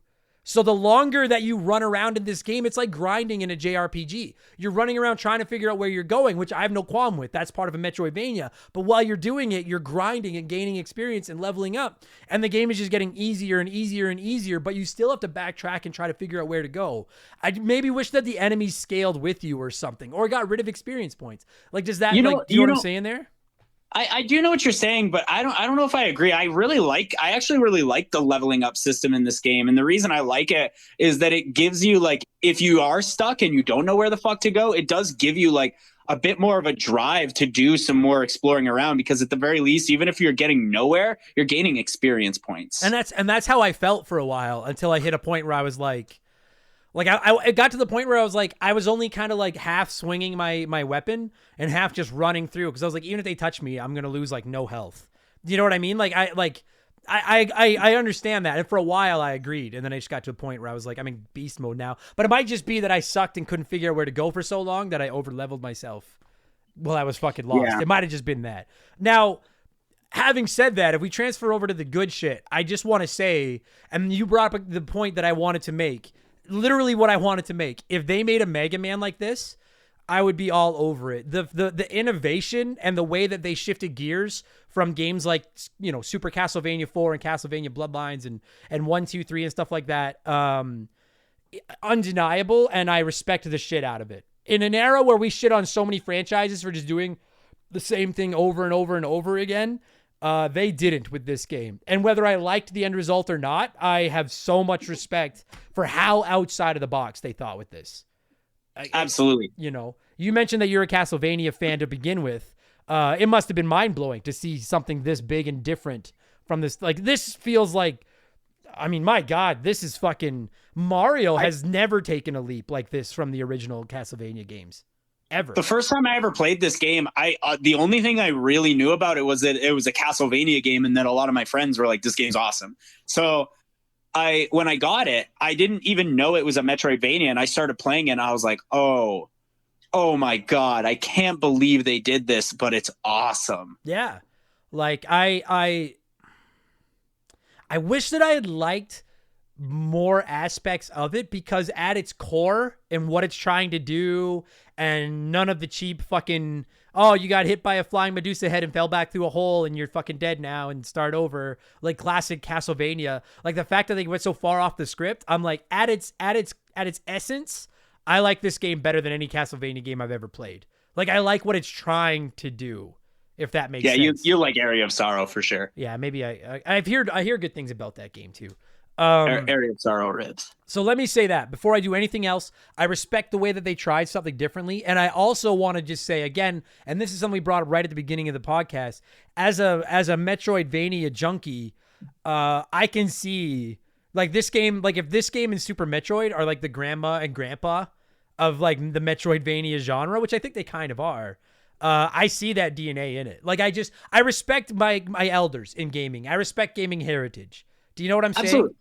Yeah, it's like you can definitely tell that like if it wasn't for this game, some of those favorite games of yours might not exist. 100%. You can see the influence this game had on the industry as a whole, and I'd be remiss if I didn't like acknowledge that. It's fucking outstanding. Yeah, absolutely. I also like, boy, Bradley, this graphically, I might go as far as to say this is the best looking video game from the PS1, Nintendo 64, Sega Saturn era. Like, I might go that far. Yeah. Like, and I know that it's kind of cheating because it's 2D as opposed to all the other games that were like the baby's first 3D games, like Mario 64 and Metal Gear Solid and shit like where they're built out of Lego bricks and trying to walk at 3D. I get that, like, it's cheating to go back to 2D where you've been doing it for 25 years or whatever the fuck it's been, but I don't care. I'm a sucker for pixel art. I'm a sucker for 2D games. I'll always prefer 2D games to 3D. And I'm looking at pictures of this game right now, and I'm like, I can't be convinced that this game doesn't look better than some modern video games that are two-dimensional. Like, it's that good looking. I would agree with that pretty heavily. I think that this game's spectacular. You know what I love is just like the little details in this game. Like when Alucard walks, you can sort of see like his shadow behind him. Yeah. And his shadow behind him that's like sort of trailing behind him. That's really cool. Like how it glows, like there's like a glow to his shadow.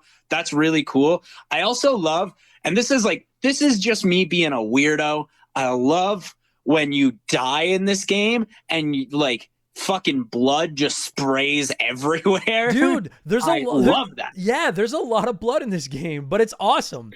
Pretty violent, yeah. Yeah, like there's actually, I got a relic or something. I can't remember if it was a relic or a cape or fucking whatever because it didn't fucking tell me. But I got an item that said that I was healed by blood, shedding the blood of my enemies. And it was literally like I didn't get any health back from enemies that don't bleed, like skeletons. But enemies that bleed, that blood pumps out when you hit them, it would restore my health. And it was so easy to tell which ones were which. And I was like, that is a phenomenal little detail. Like I was, especially like, not to shit on the earlier Castlevania games, there's not a lot of blood. You know, like they're horror games, but they're like cartoony horror games. This one's got the blood and shit. Yeah. Another thing I love about this game though is that like with most Metroidvania games, like you get to points where you can't go forward and you have to go and collect something that will allow you to go forward. And the things that you collect in this game are transformations because it's set in a vampire universe. And so you can transform into mist, you can transform into a wolf, and you can transform into a bat. Yeah. That is genius. Yeah, I love that. Because I mean, that is genius. Like when you look at like the Metroid games and it's like, I get that Samus doesn't turn into shit, but like she's a bounty hunter in this like Iron Man-esque fucking futuristic robot suit. So it's easy to just be like... a lot of the times... What's that? a lot of the times when you're playing a Metroid game, like the thing that you get doesn't really change the game that drastically. It's like the thing you'll get is be like, it's the same suit you were already wearing, but this time it's blue. Yeah, yeah. What? Yeah, You know? agreed. Yeah. And like, I think it's a very clever mechanic for them to be like, well, okay, like this dude doesn't have a robot suit. So how do we give him new abilities, like to be able to fly and shit? And it was like, well, let's just make him transform into stuff. And I agree. Like it's not only it's an ingenious solution to give him more abilities, and it just looks really cool. I thought I didn't really like the wolf. I hated the fucking wolf, but the mist and the bat were fucking dope. I was like, and even the wolf looks cool. I just never used the wolf. But like the other two, I'm not good at controlling the wolf. No, it controlled like a piece of shit. Goes too fast. But other than being that, I said, loved it though. Other than that, I also think that this game, besides the wolf, I also think this game controls fantastically. Yeah, it does. It's like flawless. I played it on the Xbox One, and I had like just no problem. No, same here. I played it on my Series X, and I thought it handled great. And you know, kind of getting back to that whole thing, like I'm such a fucking like it's a fetish. Like I have such a fucking 2D pixel art video games are like my fetish. I love them, and I can sit here and come down on a few of the game mechanics that I don't like and stuff like that. But from a 2D pixel art video game perspective, I'm like, this might be the best 2D pixel art video game I've ever played, in the sense of how it looks, how it sounds, how it plays, like controls wise. It's stunning. Like this feels like one of the reasons that I'm so hard on the Nintendo 64 in particular is because I was so attached to the Super Nintendo, and to a lesser extent the Sega Genesis, like that era of gaming.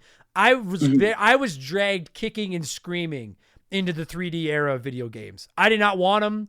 I liked my fucking 2D games with the characters that looked like they were made out of little blocks. Like I like my games that way. And this is like, quite frankly, like this is what I wish every Nintendo 64 or PlayStation game had been. Just like super jacked up fucking Super Nintendo and Sega Genesis style graphics. Do you know what I'm saying? Yeah. Because I'm like in awe of how good this game looks. Like if this game had just been a classic Castlevania game, like level by level, you know, like Castlevania 1, 2, 3, 4, blah, blah, blah. It might go down as like one of my favorite games of all time just because of the way it looks and plays. Like I still think this game does deserve that. I think this game deserves that acclamation. Yeah. This is one of the best games of all time. I can't go that far. One of the best looking games of all time. I don't know if I can go. I can't. That's where we have to split on this two different paths. I'll take what I can. Yeah, I'll take what I can get. Yeah. But like another thing I wanted to point out too is like what I really respect is they found a way to keep it dark, and set that tone that you are playing, in very loose terms, like a horror game. But they made it really bright. Like your magic meter being blue, and the fire is so bright, and some of the enemies are like bright blue and white and bright reds, and I actually like the colors that aren't dark actually pop off the screen more. Do you know what I mean? Because of the contrast against the dark colors. Yeah, absolutely. Yeah, just man. like even the backgrounds. And you know what? Alucard is the best. He's just like he's the coolest Castlevania character. Like I can't think of a single Castlevania game where you play as a cooler character. Now I'm going to ask you, because I don't know much about Castlevania. Sure. Why? Like what makes him? Because like to me they're all kind of the same. So like what makes him so cool? Like his long hair is neat. He looks like Sephiroth kind of. Well, Alucard is like, he's sort of like buff boy of Castlevania, the Castlevania franchise, even though they're all buff boy, but he's like ultra buff boy. But Alucard himself is Dracula's son, which is like a really cool dynamic. Oh, I didn't even know that. Yeah, oh, okay. You didn't. Yeah, it's like it's mentioned a couple of times in the game, but like it's more discussed in Castlevania 3. Oh, okay. Like late game Castlevania 3. Okay. Which is a game I've never beat, by the way, because the last boss of that game is fucking impossible. So NES bosses, man, I love it. NES bosses. And like, I'm not saying that the Castlevania 3 last boss is difficult. I'm saying no, it's fucking impossible. I literally don't think it's doable. I've never seen someone do it. Oh God. It's too fucking hard. Listen, all of you, don't fucking come at me for that. Fucking go at Bradley. His socials will be in the description of this podcast. If you're like, because every time I say I can't beat something, I get tons of messages from people being like, I beat it. I know. I'm not saying that I can't beat Castlevania 3. I've never tried. Yell at Bradley, not me. Can't do it. I literally can't do it. It's impossible. That said, though, yeah, like, I mean, he looks cool. Like, I don't know enough about the characters. I like Simon because that's the guy in Smash, and I like playing as him. But Richter's in Smash too. I like Richter probably second best of Castlevania characters. But yeah, I mean, that's because I like Bloodlines. And which one was Richter in? No, he wasn't in Bloodlines. He was in. I have no idea. Dracula X. That's what it was. Dracula X and Dracula X ruled. I did not realize there was that many fucking Castlevania games. Holy Christ. Yeah, dude. Yeah, we should do Bloodlines. I think it's on the Sega Genesis Online on Switch. Yeah, I think it is. It's on my Genesis Classic too. It's on my list of games that I need to play at some point. But I've just stopped promising people I'll play games because there's just too, like, I'm never gonna play all of them at this point. The next 20 episodes of this podcast is all Castlevania. Yeah, 2022 is the year of Castlevania. You know what? It is one of those franchises that I take some shit for that we haven't covered more. And and I hope that this, like, we're gonna kind of start wrapping this down. Like, I hope that. Listen, I'm not gonna sit here and say I've lost sleep over this episode because it's video games. I haven't lost any sleep over this episode. But I will say that, like, I've been anxious about this episode because I understand, like, it's one thing when I come in here and rip on a bad game. Like, I think, like, by definition, Mario is Missing is a bad video game. So I can sit here and shit. Fuck you. You fucking fucking McHugh brothers, motherfuckers. Like, it's a bad game. I'll stand up. I know Mario's Missing is a bad game, but I will stand up for it. All right. See, and I get it because I have games like that too. But, like, that's a game where I'll sit here and be like, no, this game fucking sucks. Virtual Bart. I love The Simpsons, but that game fucking sucks. I was not sure how to approach this game because, like, I really try to come into these episodes and try to be honest. I try to tell you guys what I think. Plus, this was a choice of our Patreons. So I'm like, well, I'm going to tell you guys what I think. But if enough people voted for it on our Patreon poll, then clearly there's enough people out there that love it. So I was like, I don't want to come in here and just rip it apart for no fucking reason. I think I explained, like, I'm not going to go rehash it again. I think I explained why this game didn't connect with me. That said, like, I respect the shit out of its heritage. I feel like it's one of my, it's like an ancestor. Like, I respect, like, what it did back in the day. I'm in complete awe of the graphics of it. I'm looking at images of it on my computer right now, and, like, it turns me on how good looking this fucking game is. So good.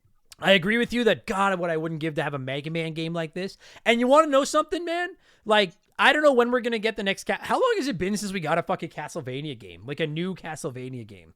I think, like, the last one I can remember was Lords of Shadow 2, and that was on the Xbox 360. I'm just looking it up right now because I want to know, like, how long. Because, like, I'll be honest with you guys, like, the next time they make a Castlevania game, I hope it's like this. Like, give me I want another Metroidvania. They do a lot, and I'm talking about a lot of fucking reprints of the Castlevania games. Because Konami doesn't play nice, and they don't make video games anymore. Oh, fuck, isn't that the fucking... You know how much I want a new fucking Contra?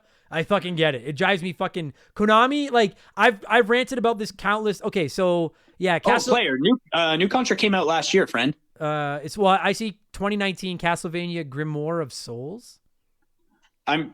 Grimoire of Souls. Oh, it's an iOS game. Oh, yeah. Oh, right. Yeah, that doesn't count. But, like... Or does it? I don't know. No, it doesn't. And even if it does, it doesn't. It fucking... Like, it drives me crazy because Konami has got these franchises that we all love.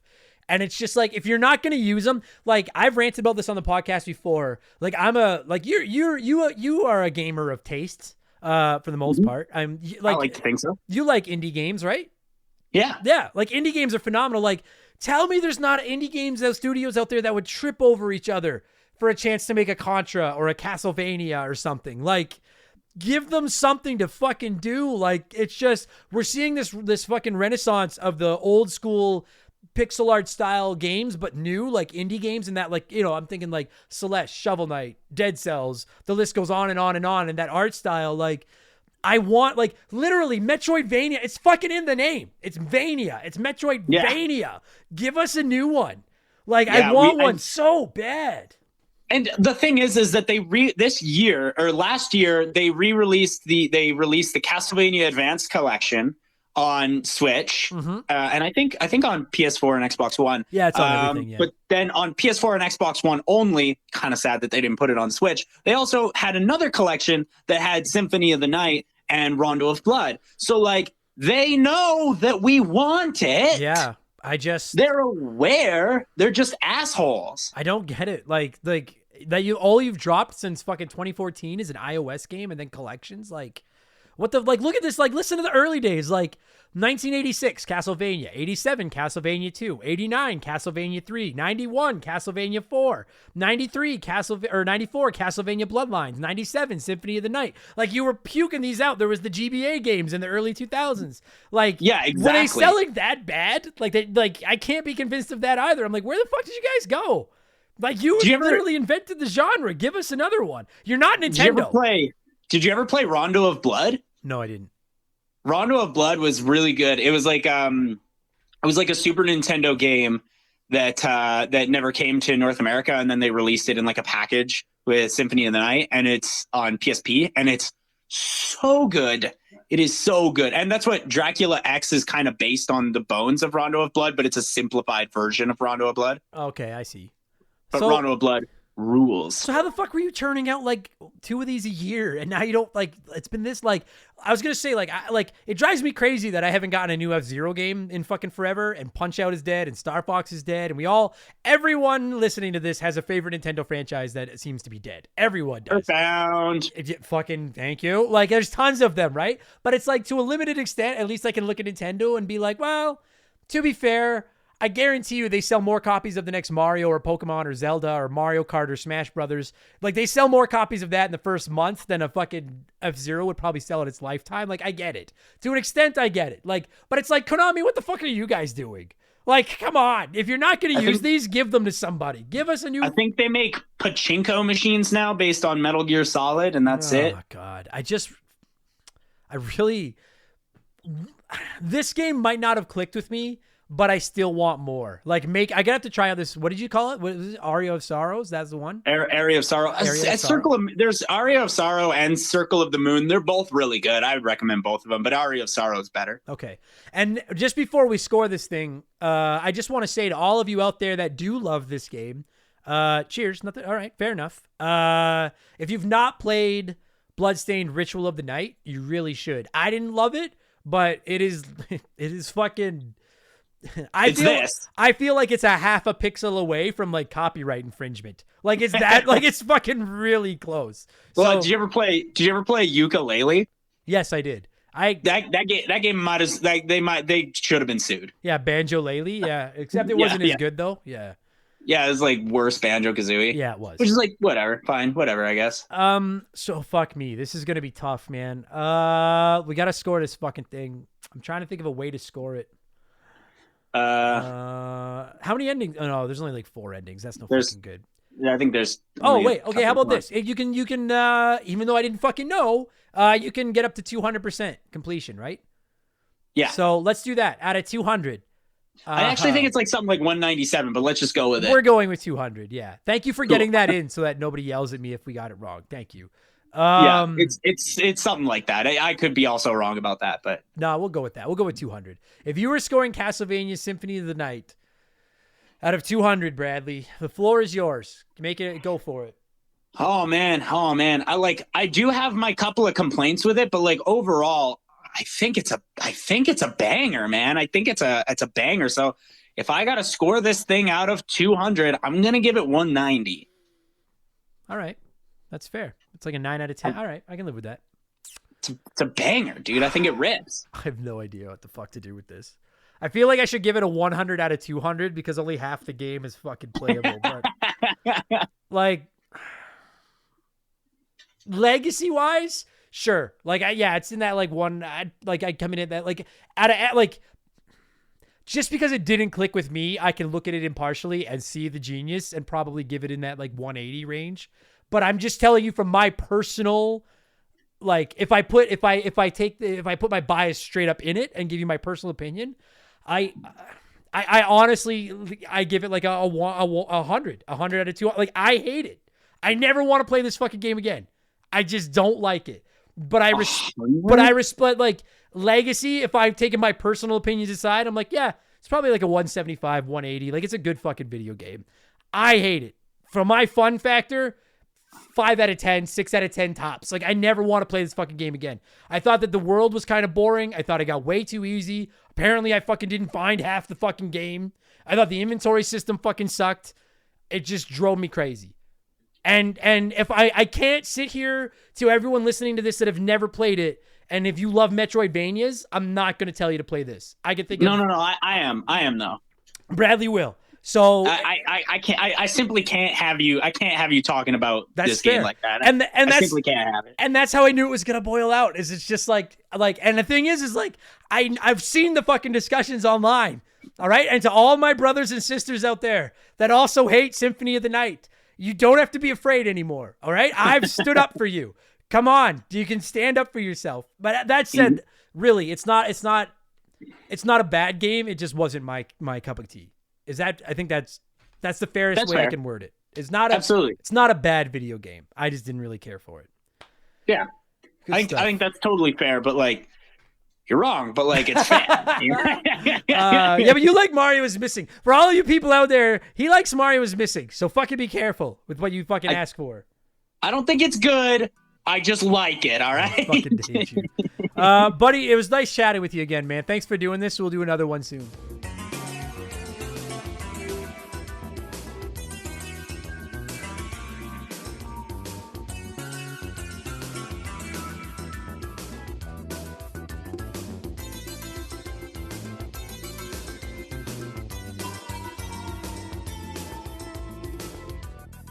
And that's going to do it for this week's episode. Bradley, thank you so much for giving me a call and talking Castlevania Symphony of the Night and engaging me in a discussion. You pushed back. I pushed back. We didn't. You see that? We should put this episode on the internet. We should release this episode on the web. That's a joke because I think some of our episodes are on the internet. But we should do that just to show the rest of gaming society that two people can have different opinions on a game and not result to childish name calling. I think we probably did a little bit. We recorded this episode like a week or two ago, so we might have done a little bit of name calling, but not very much. You can have a civilized conversation. So Bradley, thank you so much for calling in and being the yin to my yang when it came to Castlevania Symphony of the Night. And to every single one of you nerds listening to this right now, whether this is your first Remember the Game or your 182nd Remember the Game, thank you so much for the support. Thank you for listening. And I hope you enjoyed this episode. I hope I treated your game tough but fairly. Thank you for voting for it. Thank you for, whether I like it or not, it feels good to have it off my plate and just not have this noose hanging around my neck anymore if I gotta play Symphony of the Night.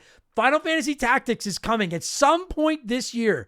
Final Fantasy Tactics is coming. I promise you. I've never played it.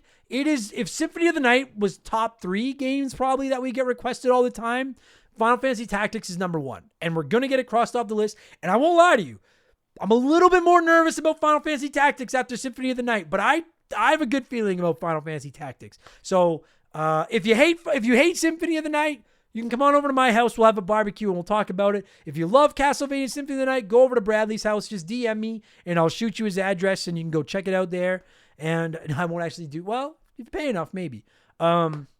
But either way, thank you so much for the support, everybody. Thank you for the love. Thank you for listening. We'll be back next week with episode 183 of Remember the Game, which is probably going to be Sonic Adventure 2, which means fuck me. Like episode 184, I got to do a game that I like, because if you thought that I was hard on Castlevania Symphony of the Night, kids, you come back next week for Sonic Adventure 2. And whoa, I'll fucking save it for next week. But that's only if we get that recorded this week. If not, it'll be something else. I don't know. But hopefully it'll be Sonic Adventure 2. Either way, thank you for listening. Hey, if you liked this and you want access to like 200 bonus podcasts and you want to get multiple new episodes every week and all that kind of stuff, you want to play one, remake one, erase one, you want to hang out on our Discord, you want to blow in the cartridge, all that shit, consider supporting us on Patreon. Patreon.com/rememberthegame. It's only $2 $2 a month to get started. And then there's other tiers where you can get even more stuff. But if you give me $2 a month, you get instant access to all those podcasts. You get a new expansion pass every Thursday and a new game patch every Friday. It's probably the greatest deal in the history of the universe. Patreon.com/rememberthegame. Thank you for listening, everybody. That is going to do it. I will talk to you again next week. In the meantime, clean your controllers, wash your hands, stay safe, and don't play Symphony of the Night. Play something good. There it is. I had to get that last dig in. Thanks a lot, everybody. I'll talk to you again later. Cheers. Goodbye. Remember the Game is brought to you by our Patreons. I could not produce all the content I churn out every week without all of your support. The following people have supported us at the junior executive vice president level or higher at patreon.com/rememberthegame. So I'm going to take a moment to fuck up a bunch of their names and say thank you to everybody. Boy, this list is fucking getting long. Here we go. A huge thank you to Dave, Makeshift Mallow Money, Joe Buck, Sharonic, Andre, Stupid Monkey, Michael Mathis, Joshua Shenfield, Jeffrey Mathis, Keegs and his Stupid Arrow Handle, James Clark, Dave McGee, DNA Gaming, Slick Rick, Doug Dorn, Charlie Madero, Scott V, Andrew Wright, Gary C, Kate Roberts, They Call Me Badger, Jordan, Fraser Burns, Lil Bunny Fufu 89, Angry Ticks, Dave Thompson, No One Cares, Brandon O'Brien, Wyman Brooks, Scott Brooks, Leon K, Stitch, Aaron Lawson, Matt McLean, Brian Ransom, Miles from BringBackRetro.com, Nathan Tremblay, A-Town, Andre SGA Flash, Tom Kite, Geek Life Radio, Morgan, Zane Donovan, Adam J, Ryan Kinchin, Mike Maloney, Christopher Russell, Very Cool Dude, Tim Rial, G9PSX, Tim L, David Schnatter, Silver Grunion, Raging Demon, Poops Loomis, Dana Ucharal, That One Kid Nick, Mad Shibs, Mercury 869, Derek Jane, M Felf, Kayfabe 5150, TK Tonky Kong, Wolfgang Darren, Seriously Ron P, Sam Wright, Andy Hudson, Mega Man 2 OG, Good A, Dane, Chris Copland, GC Freak 898, Doogie, Matt McLean, Pizza Power, Too Loud for the Crowd, Trevor Seven Oaks, Ryan McCowan, Paul Zoe,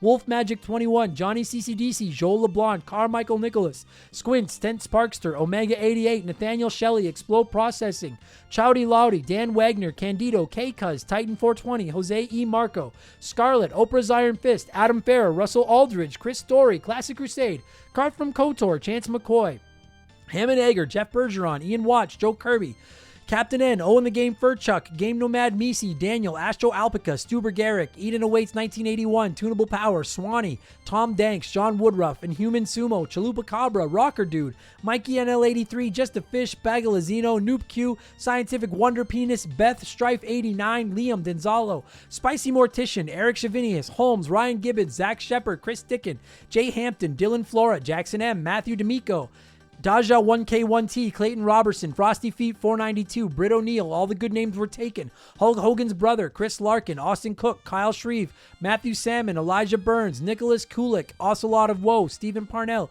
Joel Addict 21, Aaron Price, Meat on the Bone, Dakabai, Tomicus, Sean Dillinger, Justin Zabrocki, Frozen Interior, Ray San Wantongo, Brandon Basham, Zach Coiner, DBXJ, Ryan Shimmick, Jameer Williams, Jared Pierce, Steve Dalk, Lone Cart, Gannon 144, Phil McCracken, Double D, Sid's Good Leg, Trav H, Mizuru, Declan McGarry, David Marcus, Dagger Disaster, Hurist Dr. Mario, Vaughn, Jordan Psalm, Burnout Doug Keeney, Scott Graham, Tyler, Evron, Aaron Kedvis, Dissect That Film, Phil Lencher, Breadcrumb, Spencer Whitledge, Illegal Amigo 69, Ruben Elizald, Eric James, Tom Arkley, Riley Turvey, Nick Amos, Tom This Childs, Big Sum 1, Sean Turner, Bill Kirby, Lucas Pico, Andrew Pritchard, Ben Paul, Junkyard God, Triforce Tony, Two Bros Winning, Laces Out Dan, John Everidge, Adrian Mad Dog Counting, Brad Beardsley, Spazzernut, Dabs All Day, William Main, C-Spin, Thomas Smith, Chris Pinchin, Ian Keg, Laura Watermolin, Master of Magnet, Kyle Shrek,